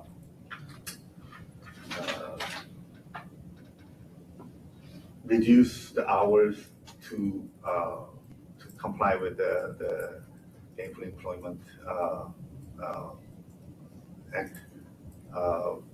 So maybe all the science-related hours can be done in outside of acupuncture program, so that they have better education in terms of science and health clinical health courses, and then come back to the school. Maybe they'll increase the chance of getting employed, not just opening up their own practice. Maybe increase the employment rate. That's what I was suggesting. So maybe we could have more input from the other members of profession or other members of the board. And this is my, I remember the discussion on this issue. Okay, thank you, Committee Chair and Vice President. Ms. Kim. Any other comments from the board? As a reminder, this is the first time we're talking at the full board level. We were limited to just our committee members' participation, so now board members are welcome to discuss and provide comments. So we have discussed the whole item 7 together, like about doctorate degree, the prerequisites, science requirements, and clinical education requirements all together, right? We can, if you would like, yeah. It's kind of related. Yeah. Yeah. Right. The doctorate degree was discussed earlier this year. There was a bill that we have in our analysis, AB 2668, that is dead for this legislative session. It sounded like at the last meeting there were some challenges with the changes to the gainful employment, the loan caps, and the federal financial aid available to students addressing these gainful employment issues. And being that the bill is dead, perhaps that was based on that. It may be based on some other items as well. In terms of the clinical practice, the board's current regulatory language says that the I believe it was 75% of the clinical education needs to be conducted and clinic owned and operated by the school itself. This is what limits currently the school's ACOMS requirements, as discussed last time, are a bit more facilitative of students able to practice at off-site clinics under the liability protection and supervision of the school's clinical supervisor in those externship sites. We don't have any language on externships specifically. To address that, one way to do so is to remove that requirement and then perhaps so that would be a regulatory change, and we would initiate a regulatory package to do that, and then either remove it completely or defer to the accreditor if they're there. That's an option. Thank you for clarification. So last year, the committee diligently had discussed twice about the education curriculum, doctor degree, the necessity, and we received a lot of feedback from the stakeholders, and we saw stakeholders and enthusiastically come to the board request. But board said this job has to be done by profession. It's not board's main job, right? Board's job is protect public health, public safety, like AB 2497. Now I get a chance to speak a little bit. So the reason we oppose this bill unless remove dry needling, because doing dry needling without equivalent training as acupuncturist head is not safe for the consumer, for the 40 million Californians when they're seeking for acupuncture or dry needling. So acupuncture can perfectly do dry needling or trigger point acupuncture. So I want to clarify, so-called dry needling is actually trigger point acupuncture, and trigger point acupuncture is acupuncture. So for the trigger point theory, the inventor, Dr. Janet Travell, in 1940s, she invented this theory, and she used the syringe with the lidocaine to inject on the soldiers in the military, and she found the relief pain, the time relief pain more than the medication, so it much longer.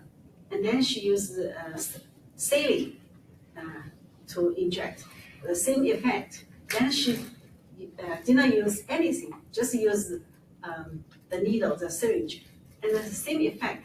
So that's when without the injection with the liquid, that's called dry needling. And then she found, oh, all the points she found, actually 95%. So in her book, she said 95% actually the same as acupuncture points. So then she used acupuncture needle to do the dry needling. So at that time, she didn't call dry needling, she called it's acupuncture, use acupuncture needle is acupuncture. But eventually, some profession renamed called dry needling. So as the Vice Chair Francisco Kim said, in Korean, they have an argument. In China, kind of ask me if any argument. There's no argument because in China, after Chavez, because China did not have Western medicine. So 1940, 1950, China used a syringe to inject the trigger point. That's a trigger point injection. And then they call acupuncture without that liquid injection, dry needling. When I grew up, my grandma need acupuncture, so I go to do the dry needling. So dry needling is very popular in China in 1950s, 60s. And when I born 60s, 70s, we all know. So acupuncture is like a name from the Western world. In China, they call dry needling already. So it's the same thing. People will not understand it differently. So dry needling is acupuncture as a border for 10 years of position, consistent position. So I just want to add it on. Okay, it's okay. I want to add something. I've been inquiring some information on this issue, dry needling issue, to the Korean Association in Korea, because they had this long legal battle. This was between the physician and the acupuncture physician. But this bill, dry needle bill, it's about PT, and also I've been inquiring some information with some Taiwanese associations, and they have a similar, because they have implemented a similar Western medicine system as in America, and also they have a parallel like acupuncture or the traditional Chinese medicine system. And then after all this, the conclusion was it was not controlled by the legal verdict or anything. It's only is determined by the regulatory, because what regulatory actually has the more effective supervision on this issue between the professions. And then I found there's some missing points in all that cases. Over there was association, which is called a profession, and they have formed a expert group who can make a professional explanation and argument and even evidence. But here in California, at least, I mean, I appreciate all the activities on associations in California, but first of all, they are not unified as one, and then second, association is association, but we need. I realized you need to have some counterparts to interact with the board to establish some very important education and training standard and some policy suggestions, and then experts' opinion on every issue. So there was the suggested by one of the experts that I discussed with. So maybe in the audience right now, maybe some of those associations or members of other other groups, they can suggest to have some kind of meeting and offer any advice or any comments on some of these important issues. In the future, we can discuss in the Education and Licensing Committee. Yeah. Thank you. Very detailed comments. Okay. First of all, I want to thank Dr. Chen for her points. I totally agree. And also, since this is my first session, I was witness in the last meetings, so we had a very good effort for this part, which is my interest actually. I'm an educator. It is, I think, very important and necessary discussion. I really love this discussion continues in future. So I want to thank Vice President Kim and also Board Member Mataki, she left the board, for conducting this conversation. I think because as Vice President Kim mentioned, because of the changes which is still ongoing, probably next month as we see so many other changes and still affecting basically profession, schools, student, which indirectly or indirectly affecting the board and also affecting the public interest. So I think that we need to continue this conversation for the next board meeting because the changes still right now is not very clear.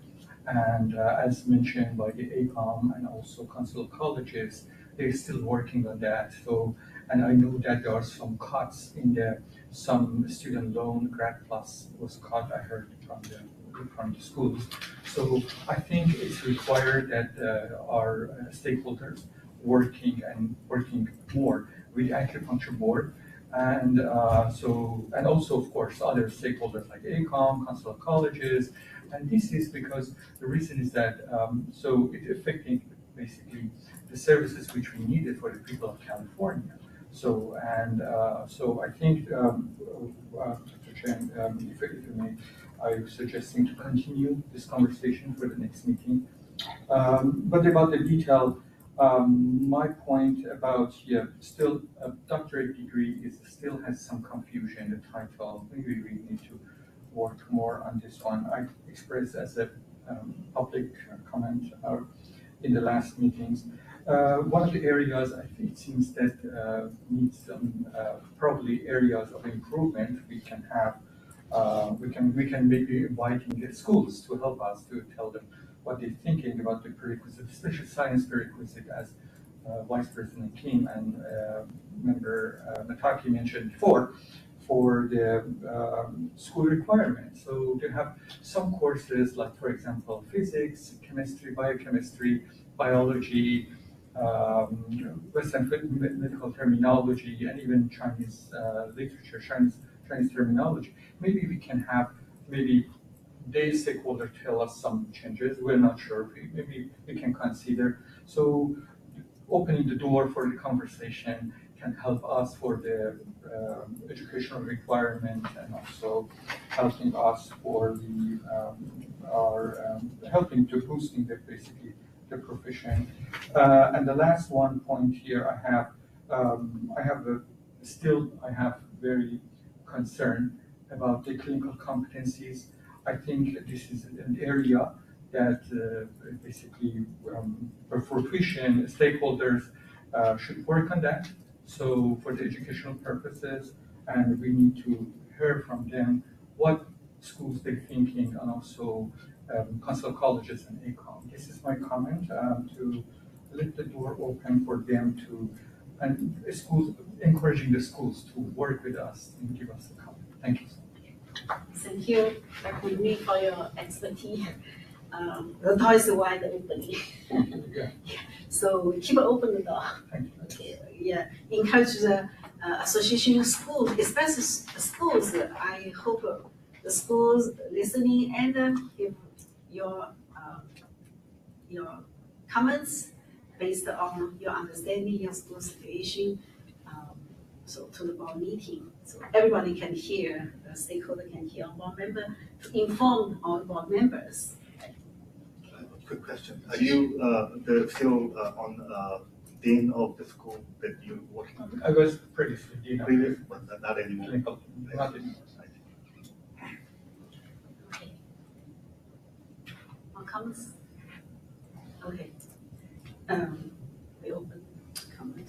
If I may, we haven't discussed item D Oh, yet. It okay. seems like we kind of addressed everything else. This is kind of not related, right? Yeah, this is recently introduced. Yeah, maybe we. Want to do public comment on this first? Yeah, Okay. on this education. Any public comments from the audience here on items A, B, and C of the education requirements? Well, I actually think it is related. But Indeed. okay. Yeah. See? Right here? If you want to be on camera, you take the No, seat right here. take anywhere. Okay. You're on camera. Okay, good. Hi, my name is Gina, Gina Huang, Five Branches University. Thank you so much for the board to bringing up this topic again and to discuss education requirement. I think it's very important. The quality and the level of our education here in California is consumer protection, and it's also for our profession, the future of our profession, right? So for the prerequisites and the science requirements, I just want to bring it up that the basic science requirements that are currently on the California board requirements, like biology, chemistry, and psychology, they already are prerequisites that ACOM required in their like prerequisites to the degree program. The only course is not on the ACOM required list is the physics. So I think that's the biggest difference on the prerequisites for the science courses. And for clinical education requirements, I totally understand the concerns about the clinical trainings if we open up to externships. For us, our biggest concern is giving our students a variety of training, the opportunities to be able to work in the hospital or integrated facilities. That's something that the school clinic may not be able to provide, because the current regulation is preventing us to send our students to work in these facilities for, with a very limited hours that we can do. So I'm definitely looking forward to the suggest legislatures, and I definitely agree there should be guidelines, there should be requirements to ensure the proper training, even though they are not trained at the school facilities. So yeah, and I say that I know we're not discussing D right now, the accreditation requirements. So I think I personally I think it's related, because that is the level of the education, the quality of the education, where the standards were based on. You can just remain here. Sure. Any other comment from the public in the room? Seeing none, let's turn to WebEx. This is a moderator for members of the public on WebEx. If you would like to make a public comment on this item, please click the raised hand icon. Or if you're an audio-only participant, you can raise your hand by pressing *3 on your device. And I do have a request from Lori. Lori, you'll be given 2 minutes to speak and a 30-second warning. Please click the unmute me button when the prompt appears on your device.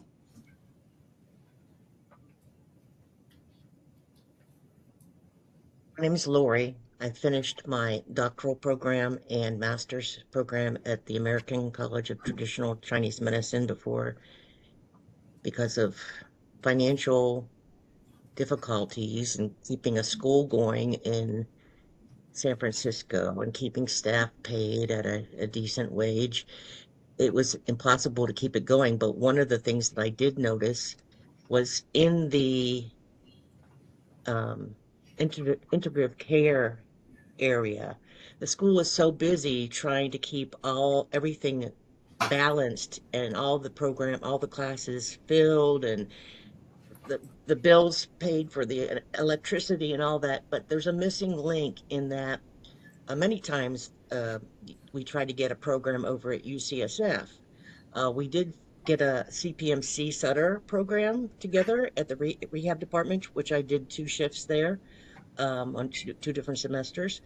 Um, we had 2 auricular programs, one at the San Francisco Sheriff Department for incarcerated women, and the other one was at Glide Memorial. Um, the problem is we don't have the assistance and support. There's not a dedicated staff. There's no requirements to get this integrative care in existence.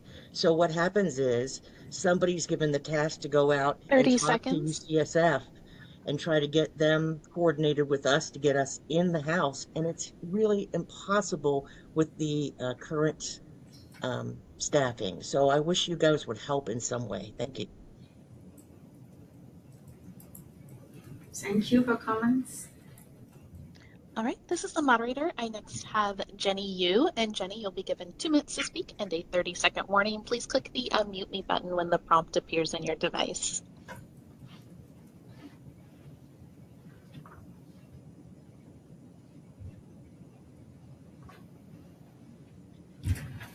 And Jenny, if you are currently speaking, we cannot hear you. I'm going to request to unmute your microphone again. Please click the unmute me button when the prompt appears on your device.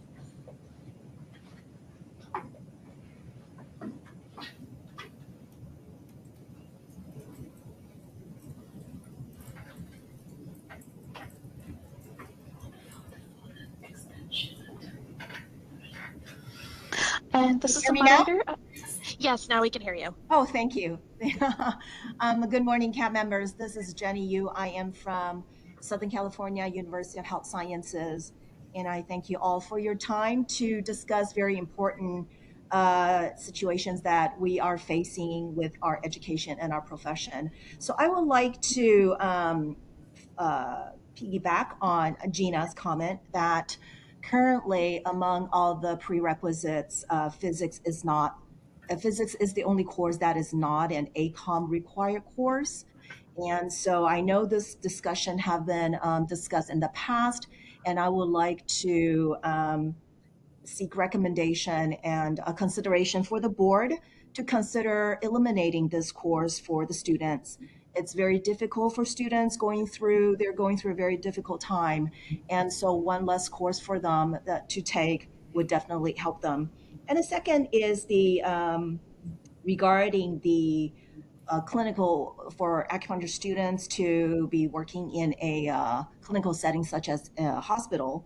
So one thing that we have encountered and gotten feedback from a setting like that is perhaps the communication skills that schools provide to our students would definitely increase their success in such an environment, for example, a hospital. The way that we communicate among ourselves is very different than how 30 seconds. Hospitals will be communicating, such as the use of jargon. So I think each program, if we can all just increase that skills for our students, they will have a better success. Thank you. Thank you for the comments. All right, this is the moderator. It appears there are no further requests for public comment at this time. Thank you, moderator. Board? So as mentioned, for about the physics, if we enforce on physics for the school, what it is basically in the ACOM, it is contradicting, and also it is not mentioned in the ACOM report. And basically, if this is helping the school, and basically a little bit, let's say, so maybe board can consider to removing the item which is not supported by the ACOM. As educator, I think that there's not huge value for having physics, and also we can put this one in the admission requirement for the school. So if board agree, it is basically doesn't have huge impact for the number of courses. Maybe we can put, for example, this weight of, for example, this unit physics to the other things, such as, for example, clinical education hours, right? So to balance 3,000 hours of education, right? So, and of course, the school, I think, can get, and also student can get the more benefit for the patient care skills and also to help in the public interest too. So maybe we can consider to removing physics if it is not supported by ACOM, and give weight to another hours for other parts of the education, including clinic. So will that be legislative or regulatory? The curriculum is currently set in regulation, so we would need to do a regulatory package for that. At the same time, we could look at other prerequisites that we want, if the board would like to move out of the curriculum and just have as prerequisites to align with ACOM, and therefore that could technically reduce the 3,000 hour curriculum, such that this is required beforehand. So we're no longer considering it, and we can either add additional acupuncture theory practice times or look to incorporate additional items either brought by the board or our stakeholders. I have a comment. So what you're saying is that Navin is according to you, acupuncture licensee with the physics courses completed versus not completed doesn't make much difference.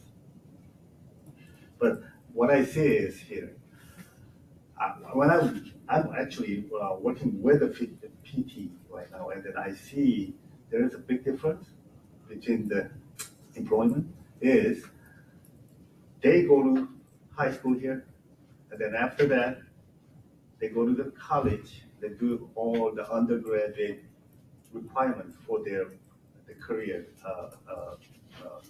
specialty program, right? And then from there, some students go to medical school, some people go to dental school, nursing, PT, and all that. I've been questioning, does ACOM is recognized by this as same, equally recognized by all this branched out boards? You know, do they get the same basic science and branched out of the same group? Then they can be treated as equally same as other professions. But what I understand, if someone take the clinical science or the courses in the acupuncture school program accredited by ACOM, they don't get recognized for the hours they took. So it's not equal. So I'm not talking about just the physics. And then if, say school require any students coming in should finish their basic clinical sciences in the college level, which other healthcare professions, including nurse, PT, or even physician, then they have a ground to argue and or improve any employment opportunity, right? So that's my approach. I've been practicing acupuncture over 2 decades, and then now I see some of the students who didn't take any health science, the basic science and health science, they are not successful in their field because everything is evolving, right? Even the PT, I noticed some of their level is way over some of the physical medicine specialists, or whereas some entry level, they are really low because it takes some learning curve to get hands-on billing on patients. Like, for example, someone is severely injured in the accident, they get scared to guide them to get the proper treatment and to make a good outcome. Same thing, if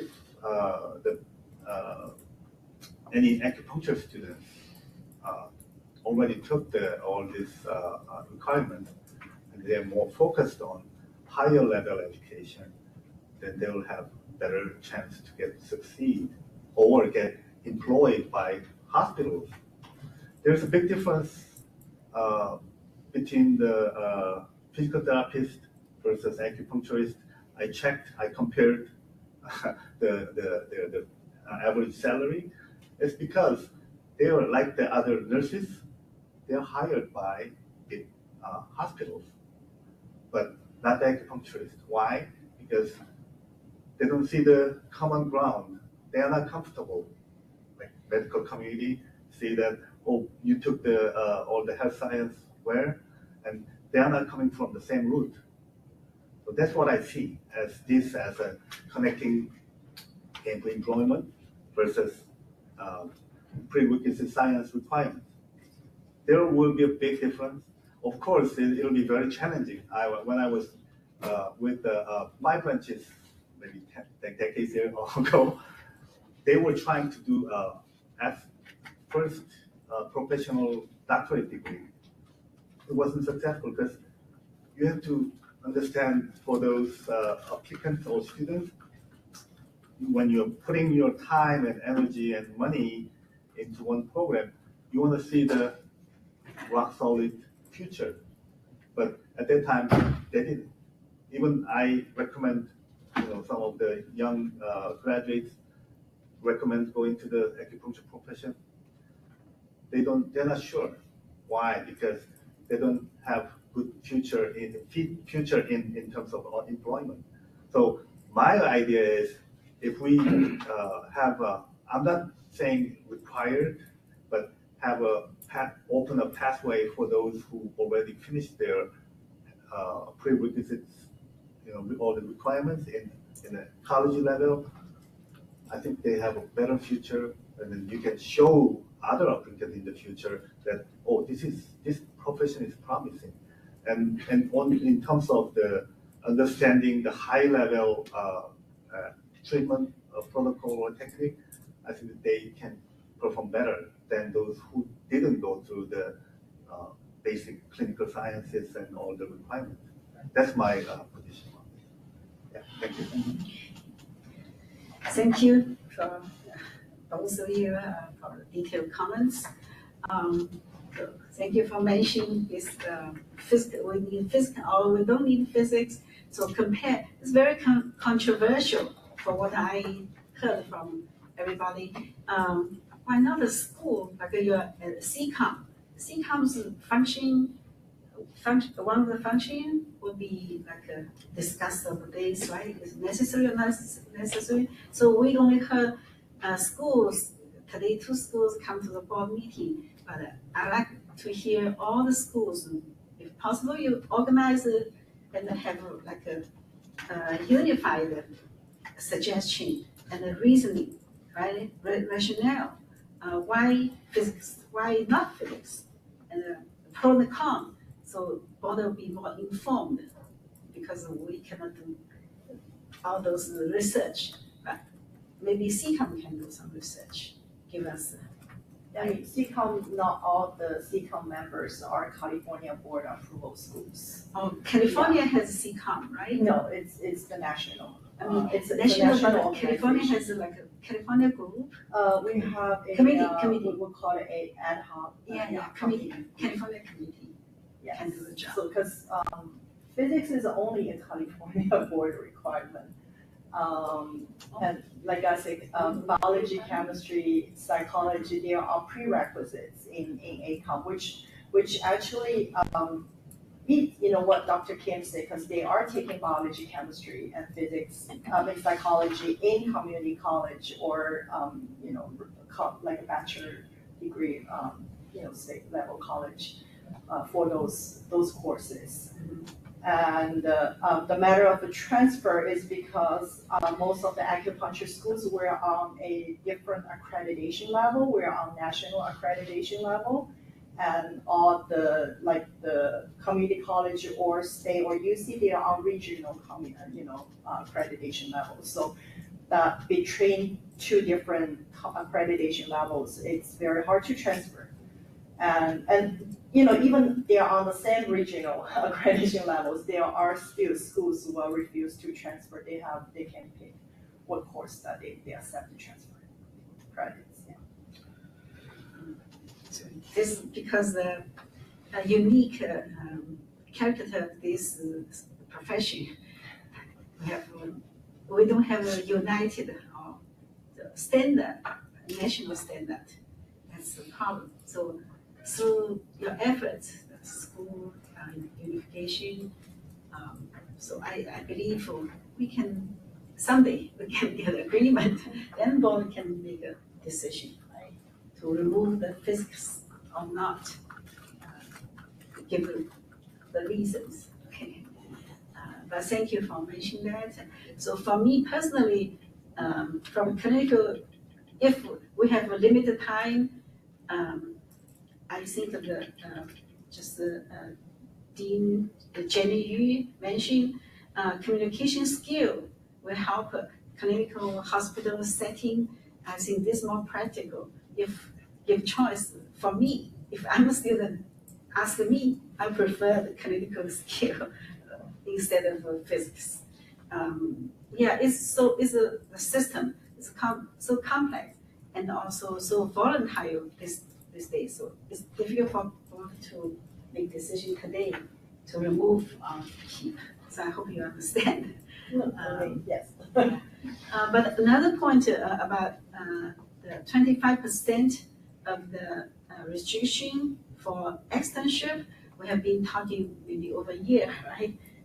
That one probably, I think I don't see much conflict. Remove that restriction. So I would like to make a motion to remove that 25% restriction. You just did. just see that language. Just like that. So we have a motion on the floor to remove the restrictions, the 75% or limitation on in clinic or in a clinic owned and operated by the school. That's it. Right now, 75% of that education has to be done in a clinic owned and operated by the school. So we're looking to create a regulatory package to remove the limitation on the clinical practice conducted in a school-owned clinic to defer to another standard. So we will remain the supervision of the school. The school has to supervise, not just go anywhere. No, we wouldn't be looking to remove any of the board's oversight other than the requirement that the students have their clinical education in a school's clinic. Okay. What we would need though is something like, do we fall back then on ACOM's requirements? Because our regulations are silent on internships and externships. It just says a student's clinical education. 75% I has to be. recall when we were joined by the ACOM, they didn't have that 75 restriction. Correct. So Yeah. we can remove that, yeah. And so they actually have guidelines for what you need to do for internships and what you have to do for externships. And liability is, like coverage is part of that, clinical supervisor is part of that. I didn't hear anything discussed about changing the supervision hours and requirements for the different stages. This is focusing solely on that 75% clinical education conducted in school and clinic. This would remove that and default to the ACOM standard.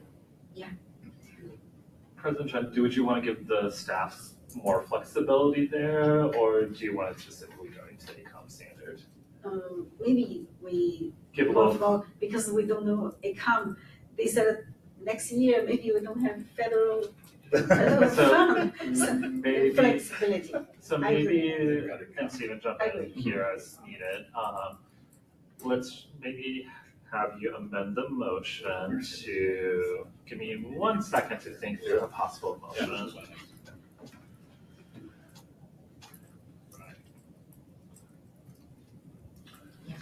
Less is better.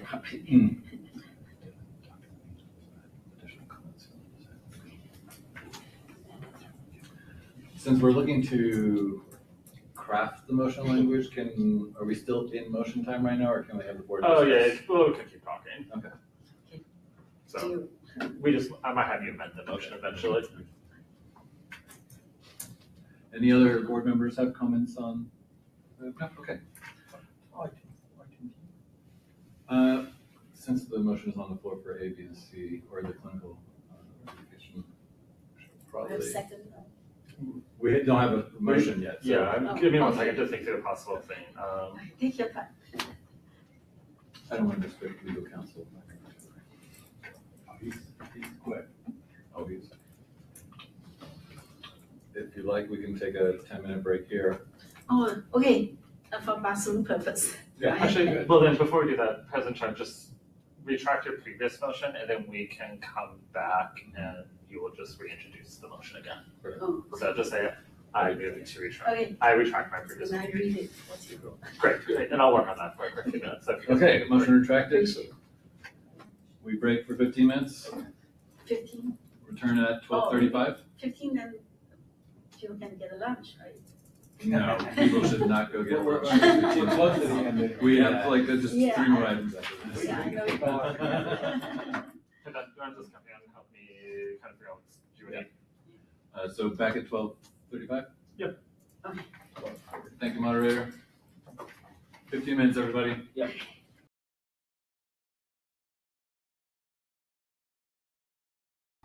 Okay, thank you, everybody. We'll come back. So we'll make a roll call again. Dr. Yana Chen, Here. Francisco Kim, I'm here. Dr. Shudong Lee, Here. Ruben Osorio, Here. Dr. Farshid Namin. Here. All present. Thank you. President Trump, I sent the motion to Ben. You can read it off. If you want to change anything, we can also do that.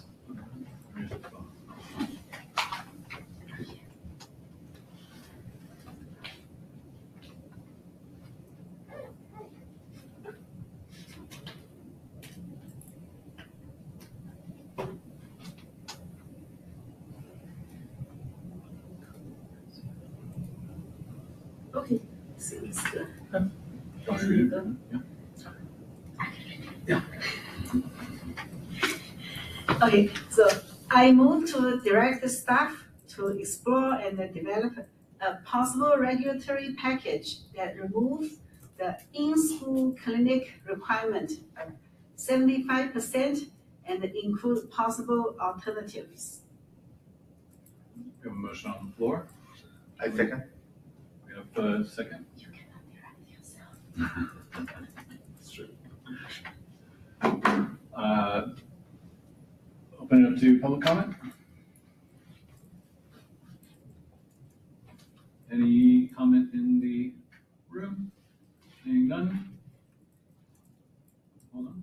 Nope. Okay. Seeing none, let's turn to WebEx. All right, this is the moderator for members of the public on WebEx. If you would like to make a public comment on this item, please click the raised hand icon, or if you're an audio-only participant, you can raise your hand by pressing *3 on your device.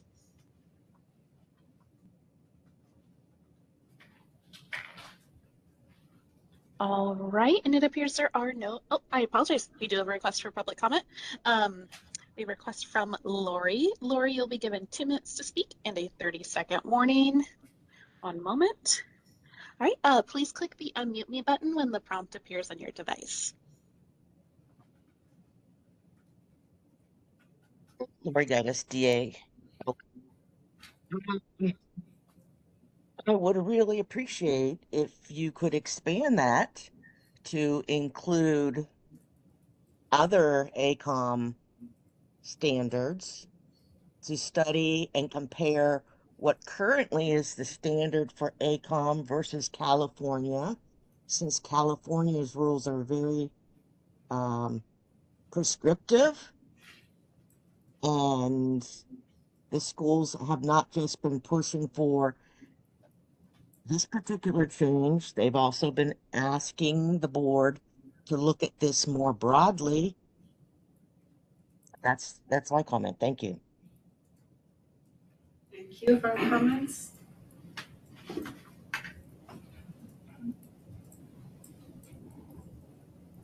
All right, this is the moderator. It appears there are no further requests for public comment at this time. Thank you, moderator. Any additional comments from the board members? My question is that we want to raise that that sentence which we have in the educational requirement says that 75% of which shall be clinic owned and operated by the school. Only that phrase we want to remove it, right? Or we want to add another thing in that. So The motion is to remove that phrase and then for staff to provide possible alternatives. is it clear possible alternative? Did we want the motion a little vague to give staff some ability to explore that and develop that? It seemed like the board didn't have a specific fallback option. Yeah, of what that should be. So we did leave it a little bit vague so that it could happen on the tail end. But this does come, the regulatory package will eventually come back before the board with those alternatives. So this is essentially just starting the process. But if, again, these can also always be amended to specific things as well. So this is just a board motion. Majority votes can always be withdrawn, amended, however this one's go.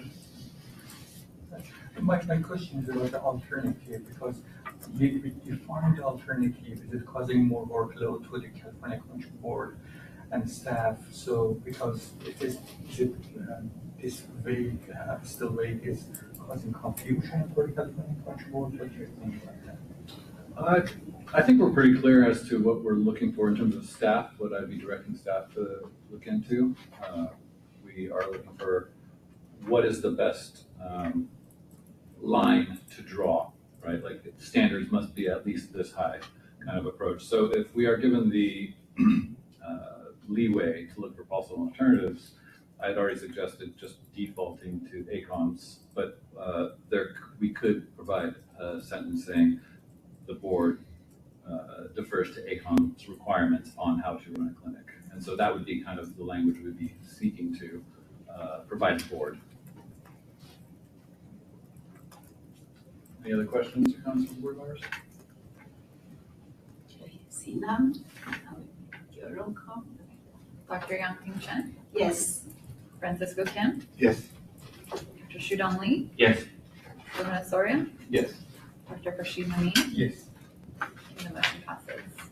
Thank you. Motion passes, and what we'll probably do then is look to roll this into the current regulatory package that we're working on right now that's addressing the education requirements that we mentioned before. So, okay, we go to item 7D, accreditation requirements of a letter of intent. This. Sure. Yeah. Thank you, President Chen. So this item is being brought before the board, and thank you, President Chen, for letting us bring this to the board's attention. It's really so that we can share with the board our experience on the accreditation requirements and list this in our sunset report, which we're starting to develop. That's due to the legislature at the end of this year. And then our sunset hearing is early next year. And in our sunset report, we're able to communicate some of the challenges that the board is facing and is seeking redress. So in this specific case, as many folks may know, our approved programs have actually 3 approvals that they require. Board approval of curriculum, as we've discussed, Bureau of Private Post-Secondary approval or an institutional approval, and the ACOM accreditation. And within the ACOM accreditation approval process, there are actually 3 different statuses that a school can have with them to be considered, to have their approval in the eyes of the board. It doesn't mean they have approval in ACOM's eyes. They don't have pre-accreditation or anything than that. It's just that we see them as such. If you turn to the last page of our materials, you'll see that third condition, or the three conditions highlighted at the bottom of the page, with the final condition highlighted. So there's no issue with a program being accredited or having pre-accredited status, pre-accreditation status with ACOM. Our challenge has been for schools starting off. All they need to do is supply the board a letter within 30 days of BPPE's approval of their program. And they submit that letter of intent to ACOM. And when they show us that that letter was sent, then that qualifies them for being approved here. That doesn't mean their curriculum is approved, but they're approved here. And in previous discussions, it roughly, like an average amount of time from letter of intent to pre-accreditation has generally been seen as 3 years. The challenge is that's not always the case. Now, both ACOM and BPPE in their processes allow for extensions of timeframes to meet whatever deadlines they have. So both BPPE can extend that if they don't get their institutional approval in time, and ACOM as such, like, okay, keep working at it. This does present a challenge to the board. The challenge is actually even bigger to the students because that school is no longer approved, so they can't sit for the exam. If they haven't completed their graduation, they haven't graduated by that time, then they're not eligible. They would have to transfer in, and then there may be transfer limitations that they have to deal with according to the accreditor. So staff, I bring before you a suggestion of requesting that the legislature either remove this requirement in its entirety and move to pre-accreditation, leaving the top two, pre-accreditation and accreditation, or if that's still a challenge, because we understand we don't want to create a massive barrier to entry for acupuncture schools, then the consideration would be to have the school's program have ACOM accept their self-study, which is something that's done usually within the first 6 months of, as I understand it, of them after having submitted the letter of intent. Sometimes it can take a little longer, but after that, ACOM reviews that self-study and responds, and they have, in essence, a roadmap to getting to pre-accreditation from there. So that's when the school actually can take a look and see, okay, do we have the resources, the staffing to move into these directions? And that seems like a more reasonable start time, that they've already committed with ACOM, they've already established themselves, like this is what we think we need, and then the ACOM comes back and says this is what the evaluation shows, or okays it at the very least. So that can take even 6 months off of that 3-year time frame, and the school is more prepared to move forward at that point. And it kind of means that, not that any school trying to start isn't interested, but they're more secure in their decision, and therefore the students are more protected because the board can't accept that student at that point. So I don't know that we need a motion on this. This is just something that we can include in our sunset report with your blessing to bring this to the legislature's attention. Any questions or comments from the board? So was there any issue before, or what was mentioned in the report? The issue that comes up is that people the schools start their accreditation process, and then something comes up, they have trouble with their self-study, or that they need a institutional accreditor on top of the programmatic one because they have the program, and it takes longer than 3 years. And I would say that it's more common that it takes longer than 3 years. So this sets us up to have a problem with students all the time, where they remove the approval. Students have been in school for 3 years and there's some issue. And for us to get the credit, even though schools have said it takes some time, we're one of the lower bars of getting approvals. It's really the accreditation where there's some challenges, and each school can have a unique form of that. The self-study accepted is a really bar, because right away when they go to accreditation, they know that they have to prepare a self-study, but that can go back and forth many, many times with ACOM, right? So it may even be a consideration to have an accepted self-study, which is a little bit lower than pre-accreditation, but it's very close to pre-accreditation. And nationwide, ACOM has shared with us that other states don't allow this place where they can be in school with the fear of them not being approved by the time they graduate, right? So that they have to be in a viable state with ACOM, to be able to be licensed. I have a question. How many schools right now are at this level of the letter of intent and they stuck in this position? We can get back, but it's probably 4 or 5, something like that right now. And they lost their accreditation and because of they didn't meet the 3-year mark? One has, yeah. And we had one recently that was struggling with that too. And again, like the students have no recourse, and they can't come to us. We can't make an exception based on how that law said. Or we could, I guess another possibility is we could request that the board have discretion to allow the students to continue their education somewhere else. But then at that point, that gets a little muddy because ACOM again has transfer requirements or minimum amount. I don't know if you can transfer 100% at ACOM. I think there used to be a 50% transfer limitation or the requirement that you complete at least 1 year at that established institution, which in this case actually could be helpful. But seeing as how conceivably they've done 3 years, the school didn't pass, now they need to finish their 4th. I think that the easiest way forward is with that approved letter of self-citing.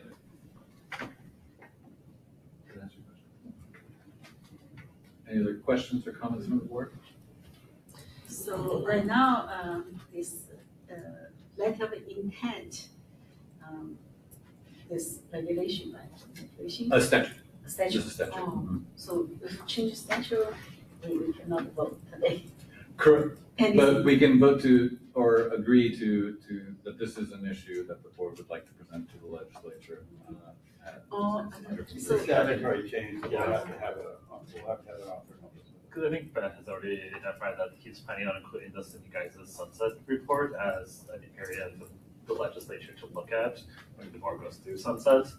So again, we can do whatever you want and we can work through whatever you want. But I think what he's kind of just looking for now is like seeing if you guys have any particular feedback or if you guys want to just defer to staff right now and see what they come up with in the sunset report. You guys can have a look at that point and you guys sign off on that. So there's options, but this is a legislative change. So right now it's unfair to the students because if the school cannot get a pre-approved and the student transfer rate only 50%, right? We'd have to double check with ACOM on that, but yeah, I believe there'd be transfer limitations. Or maybe not even at all, like with one of the schools, because they were able to get institutional accreditation, ACOM would accept their teaching, but they don't have institutional accreditation, and they get to that level, they wouldn't accept anything, I don't think, really. So does CAB have any jurisdiction to allow students 100% transfer? Because how to say, it's not like the ACOM school probably not that much difference. I understand. Not like the Harvard University and the community college, that's difference, you cannot transfer. But they follow the ACOM and curriculum, all this the same curriculum. From one school to another school, if we allow students to transfer them, no problem. So if we change this, like remove the letter of intent to higher requirement to a later stage in the accreditation stage, process, maybe a more some determinate stage. school will have difficult time to get a student, right?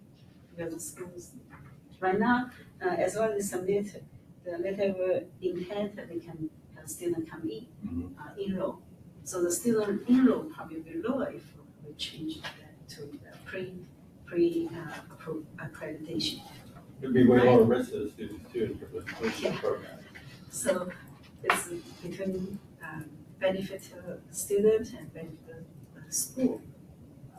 But it's just not so volatile this time. We don't know. Well, there's a very low bar for the letter of intent, and there's a very high bar for accreditation. So that just sets up a problem where BPP and CAB has got their approvals, and then there's a very low bar with ACOM that they don't take through in 3 years, and then we end up with this hot potato And you also mentioned, I mean, the board has very low authority with schools, so the only real consequence is the student would be able to sit for the acupuncture licensing exam, which is really. So do we have authority to allow student to transfer 100%? We'd have to get back to you on that. There was transfer limitations instituted prior to 2014, which got stricken down, I But believe. these aren't approved programs, you know what I mean? So it's Yeah. really they're in that stage, and that, I mean, that's kind of what we're asking for, is to have them be more viable program before they get their approval, so that we don't set up this place where there's a gap between when they finish and when the board's requirements are. That 3-year requirement is just not realistic. So it's been mentioned, we could either extend those periods or raise the level, like do an accepted self-study or pre-accreditation, which is more typical across the country. I think the in between makes sense. In between letter of intent and accreditation, so the pre-accreditation, that makes sense. Pre-accreditation would be, we would never have that problem if we required that. But that would make it more challenging for the schools to For get students, right? Schools would have to be more viable on a path or better funded or something. Or we just leave as is, letter of intent, but allow student 100% transfer. Yeah, I don't know. I don't know that already. Yeah, or it would be viable because you have a school that isn't meeting their minimum standards, and so now you're going to allow students that are at a school that isn't meeting their standards to transfer into a school that does. So I don't know about leapfrogging there. I believe. Have you looked into other boards that have similar situation? Or Very rare that are involved in education to this degree. Other states, Yeah, I haven't studied other boards on this process. Yeah. But Maybe we do more study. as Jay had mentioned earlier, ACOM had led on that other Yeah. states don't have Yeah. the first stage. And notice that it's set to 3 years to not allow a 4-year program, because if you complete it in 4 years, then you can take a test and the school technically could lose approval the next year because they didn't meet that requirement. So I think that I think if there's maybe there should be an information regarding, because if we can go like a ChatGPT or something, because this is about the public protection, student protection, and then we're not just dealing with ACOM. We have to go by the general rule that oversees that rule, right?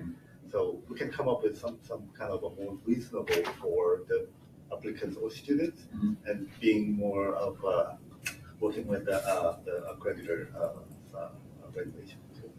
And this is a statutory requirement, so if we change it and say something about transfer or whatever, I think that may be a hard sell at that level. Yeah. To get through that. because we would be changing another organization's rules. Yeah, so I think we have to go look into further so that we can come up with a more general rule to apply this, not just dealing with ACOM. Yeah. We can definitely go back, take a look at giving you more suggested language for this. I mean, this one particularly applies to ACOM, so it'll be regarding that. With your blessing, we'll bring this back at the next meeting and see if we can provide you more language. Any other questions or comments from the board? It's kind of a big issue. It is, yeah. Well, I mean, we've identified, like, it doesn't directly affect the board other than, like, what's the board doing about it, right? Like, technically, we have no authority over the students, but we've identified, like, this puts a bunch of students at risk. A place where they've got education that can't make them eligible for the licensing. Let alone the costs now and. So the reason we not allow students to transfer 100%, only 50% because. So the school not get accredited does not mean the school not teach you each individual class well. That's right. Yeah, it doesn't necessarily mean that. Yes. It could be other aspects of the accreditation. That's why I say satisfying. still there. And that's often the case. Yeah. There is some Yeah. turn in the road that may So have to go I don't another know area. where's the reason only 50% allow transfer. We'll get those figures for you for ACOM, and my understanding is also that schools have some leeway in how much credit they can accept from another institution. Well, and the transfer is between ACOM schools. Yeah. It's kind of like punishment for the students. Well, no, it's their standard of accreditation, and so they're not letting people transfer until they meet Yeah, that but standard. the student, each individual class, they take the same class. The school overall not accredited, not qualified to get accreditation, but each single class, each courses, they may have the same training, same education. Possible. Possible. Possible. No. I think each school is different, so that's why some of the schools have leeway, like to look at other schools' syllabi or transcripts of the students transferring in. It's like, okay, that doesn't quite meet ours. Let's look at your syllabus, look at ours. Now, Whose job to review if the school not accredited, but their course is qualified to transfer? Who make the decision? Like which That's the school. Well, and they have to get to those bars, like we have, like Ben mentioned, those 3 requirements. So it's BPPP, our curriculum requirement, and some status of accreditation with ACOM. If the ACOM accreditation is set so low that schools don't make that timing, and so students that are really ready to graduate are already in the place where they can't qualify for the exam because they've lost approval. Mm. That's a big problem. Yeah. So maybe we'll get you ACOM specifications next time on transfer, and we're informing now the public that we're looking into this, so schools' comments on this in the future if you will. so that's like from the school, from the school, my school, didn't get accredited. I have to transfer to your school. So your school, my qualification as a student.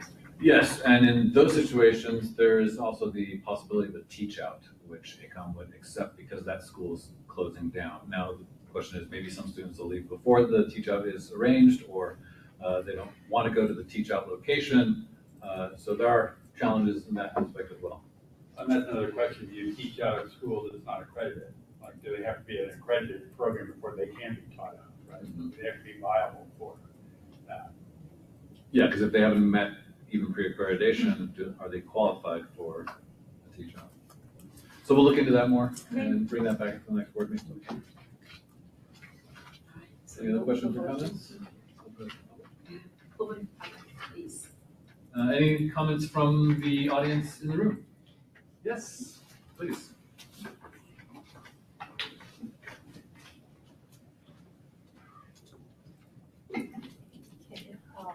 Jinan Huang from Righteous University. Thank you for bringing this up.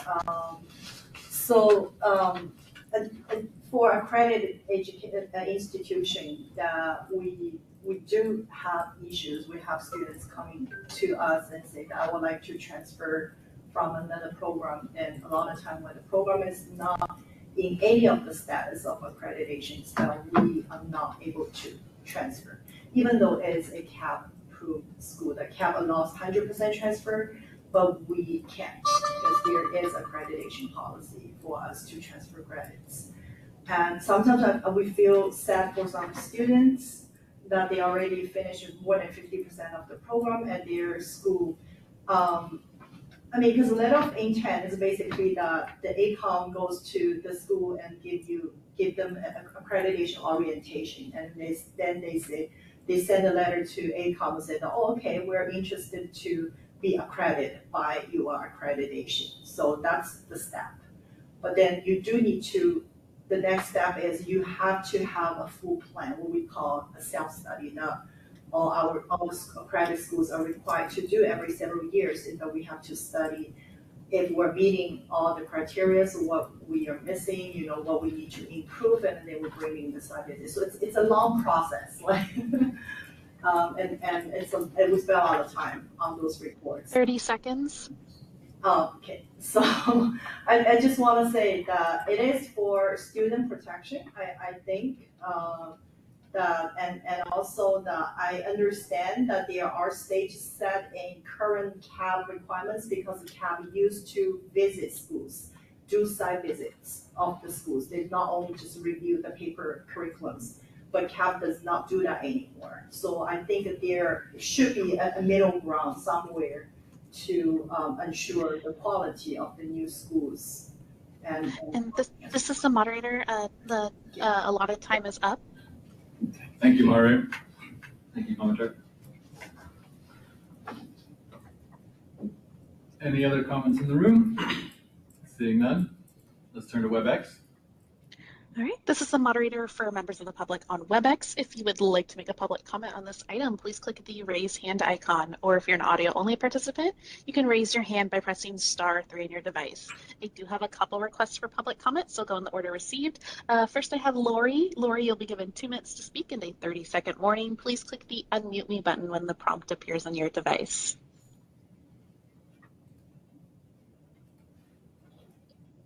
Lori Gaitis, DAOM. I was earlier mentioning sort of a broader approach, meaning a more strategic, portability-oriented version, which would move to direct staff to evaluate opportunities for harmonization between California's educational regulations and current ACOM accreditation standards in order to support educational quality, regulatory clarity, and national compatibility while maintaining California's public protection mandate. Where you're going right now is very, very specific into one standard, and I was hoping that we can broaden that out to cover the entire ACOM accreditation standards versus just a singular point. Thank you. Any other comments? This is the moderator. Next, I have a user logged in as CUSVCA. For our user, you'll be given 2 minutes to speak and a 30-second warning. Please click the unmute me button when the prompt appears on your device. Hi, this is Philip Yang from CUSV, where I support the point that 100% transfer, but based on the ACOM requirement, because there right now we're always facing the problems. Some students from non-credited schools, they're trying to transfer. Then we have the barrier from the ACOM requirement, and some students have been done with the courses more than 50%. Then if according to the ACOM requirement, they have to study these courses.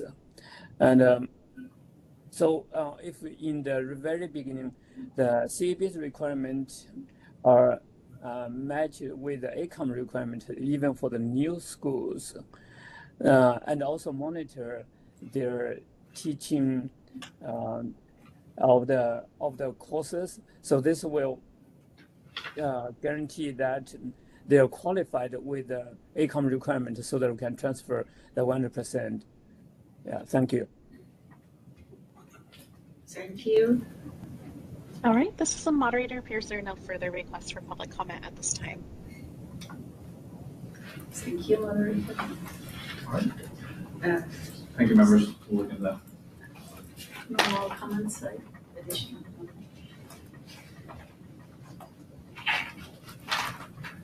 So, okay. Number 8. Oh. It's finished? Yeah. Election of officers. So it's once a year this time we elect the board of officers. Now we have 1, 2, 3, 4, 5, and we also have Gregory Liang, member Liang. He's not here today, but including him, we have 6.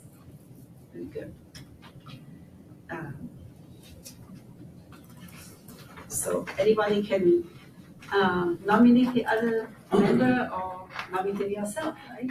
You can nominate yourself as well. Yeah. I have a question. I guess we have the sunset report coming up. That's right.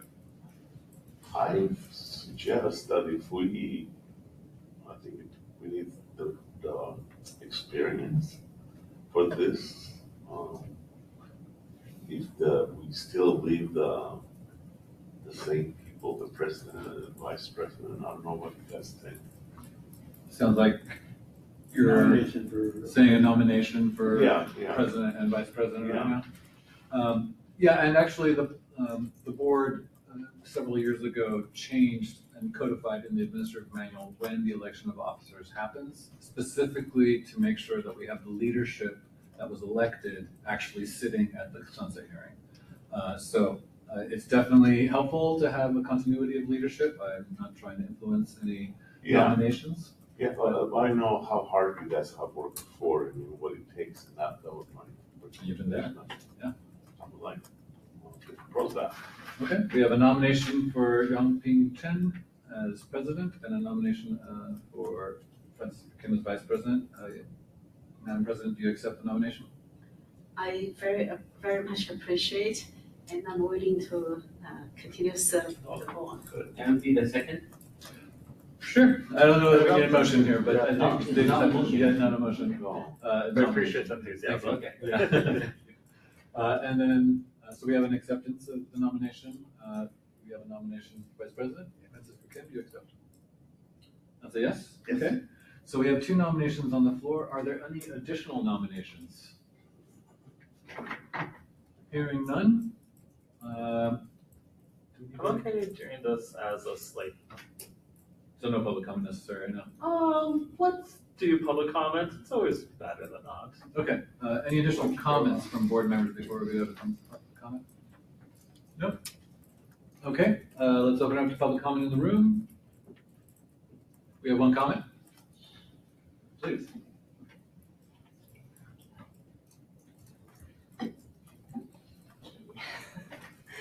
I just want to support that President Chen and also Vice President Kim to be nominated to continue to serve the board. They're doing a wonderful job. I mean, all board members and our executive officers and our office members are doing a great job. Thank you, Jay and Ben, and all the steps. Yes. Thank you, Kevin. Thank you. Thank you.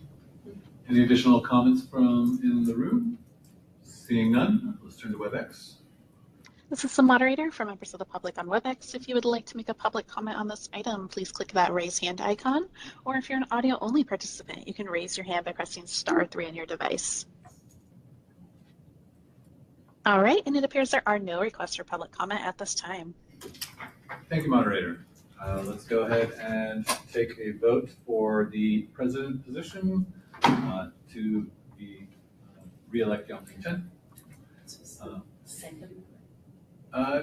is just a vote for the selection of officers. We don't have to do the motion aspect. I don't think so either, but I'm okay if you guys want to do it just look like as a full Okay, slate. just to be clear. Just do it as like a full slate of both president and vice president with the same vote. It's kind of Oh, okay. So being that they're the only nominations, yeah. do we vote for Yangping Chen as president and Francisco Kim as vice president? Roll call. Dr. Yangping Chen, Yes. Francisco Kim, Yes. Dr. Shu Dongli, Yes. Ruben Osorio, Yes. Dr. Farshid Amin. Yes. Congratulations. Congratulations. Thank you, everybody. So I also want to use this opportunity to thank for the former two board president, the president Dr. Amy Mataki, because we didn't have opportunity to present the certificate of appreciation in the board meeting, and thanks for you, Dia, you delivered to them, right? That's right. In person, Yeah. to present all of us. And also Mr. John Halabidian, so he left the board in a hurry, went to high position to the state assembly as an assembly member. So we did not know when he's leaving. We expect that he leaves January, but he left year before November. So we didn't have opportunity. So you did that to his office? I'll be going over there next week. Oh, next, okay. Please say our appreciation. Certainly. Thank you. So I said that I'm so honored to have our board members' trust and all the CEO and the manager, staff's legal support. And that's the key to make the board work smoothly and make an accomplishment. Thank you.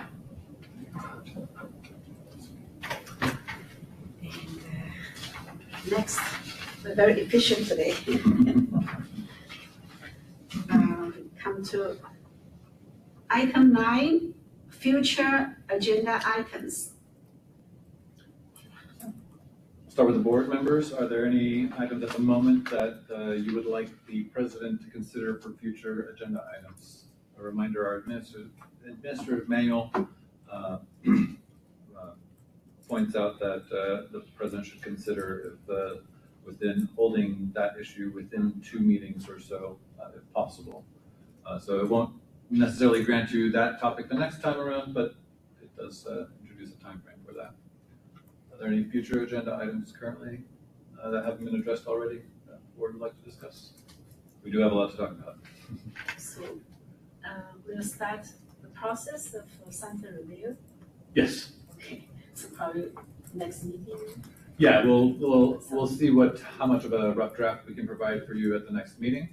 I anticipate we will be looking to do a meeting in August as we're tracking this legislation in case there's any additional changes. How about the consumer guide?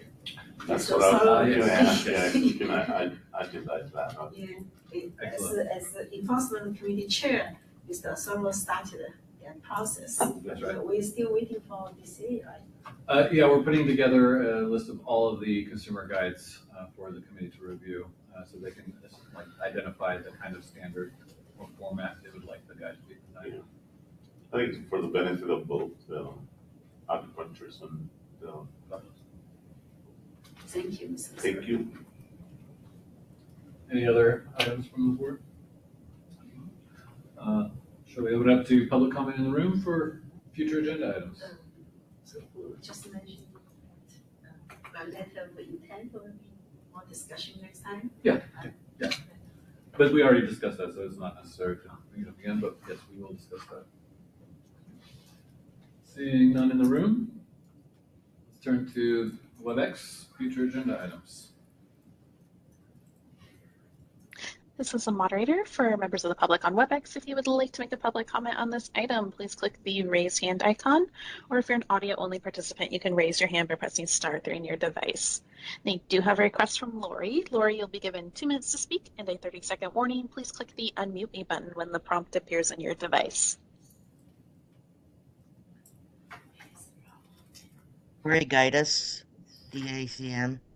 I formally request 3 items to be placed on the future board agenda. First, a formal review of CALE, performance data, pass rates by school, language, and first time versus overall takers, with analysis of whether the examination is meeting the board's own 75% benchmark and what remediation is warranted. Second, a formal discussion of the dual licensure pathway, specifically whether California should restore acceptance of the NCBAHM National Examination passage as an alternative to CALE, as was earlier discussed in 2021. Third, a board response to the federal financial and threat identified by both CCAHM and ACAHM in March, specifically the projected impact on California's approved programs if Title IV eligibility is lost by 2028, and what the board's contingency position is. These are all public protections questions, as everybody should have access to acupuncture for pain management and to get off of opioids. Thank you. Thank you for the comments. Okay, this is the moderator. Appears there are no further requests for public comment at this time. Thank you. Okay. One last time. Yeah. I just want to give the opportunity to see if the board member want to put a future agenda item now. Technically, item's not on the agenda, but yes. Okay. Sorry. No. Item 10, public comments on for items not on the agenda. Anything from board members? Oftentimes a lot of these topics get addressed in future agenda items. So, not seeing anything from board members. Audio? Opening up to public comment in the audience here in the room. Seeing none, turn to WebEx. Public comments for items not on the agenda. This is the moderator for members of the public on WebEx. If you would like to make a public comment for items not on the agenda, please click the raise hand icon, or if you're an audio-only participant, you can raise your hand by pressing *3 on your device. I do have a request from Lori. Lori, you'll be given 2 minutes to speak and a 30-second warning. Please click the unmute me button when the prompt appears on your device. PCM. The Sunset Review in 2027 will ask whether this board has served the public interest. The data you are generating right now, a 54% pass rate, contracting pipeline, a 692-day enforcement backlog, will be part of that answer. I'm asking this board to look at that data honestly and to have that conversation it has deferred since 2021. Thank you. Any more comments? This is the moderator. Appears there are no further requests for public comment at this time. Thank you, moderator. Oh, this is the moderator. I apologize. We did have a request just come in. For Chad R. And Chad, you'll be given 2 minutes to speak and a 30-second warning. Please click the unmute me button when the prompt appears on your device.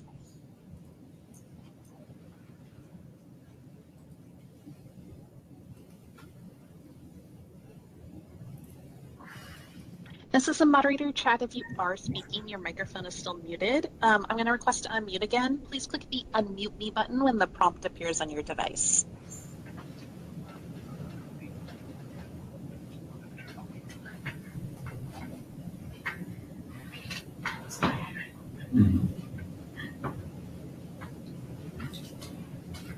And this is the moderator. Chad, we still cannot hear you. I'm going to request to unmute one more time. Additionally, I will put up some instructions on the screen for you to unmute your microphone.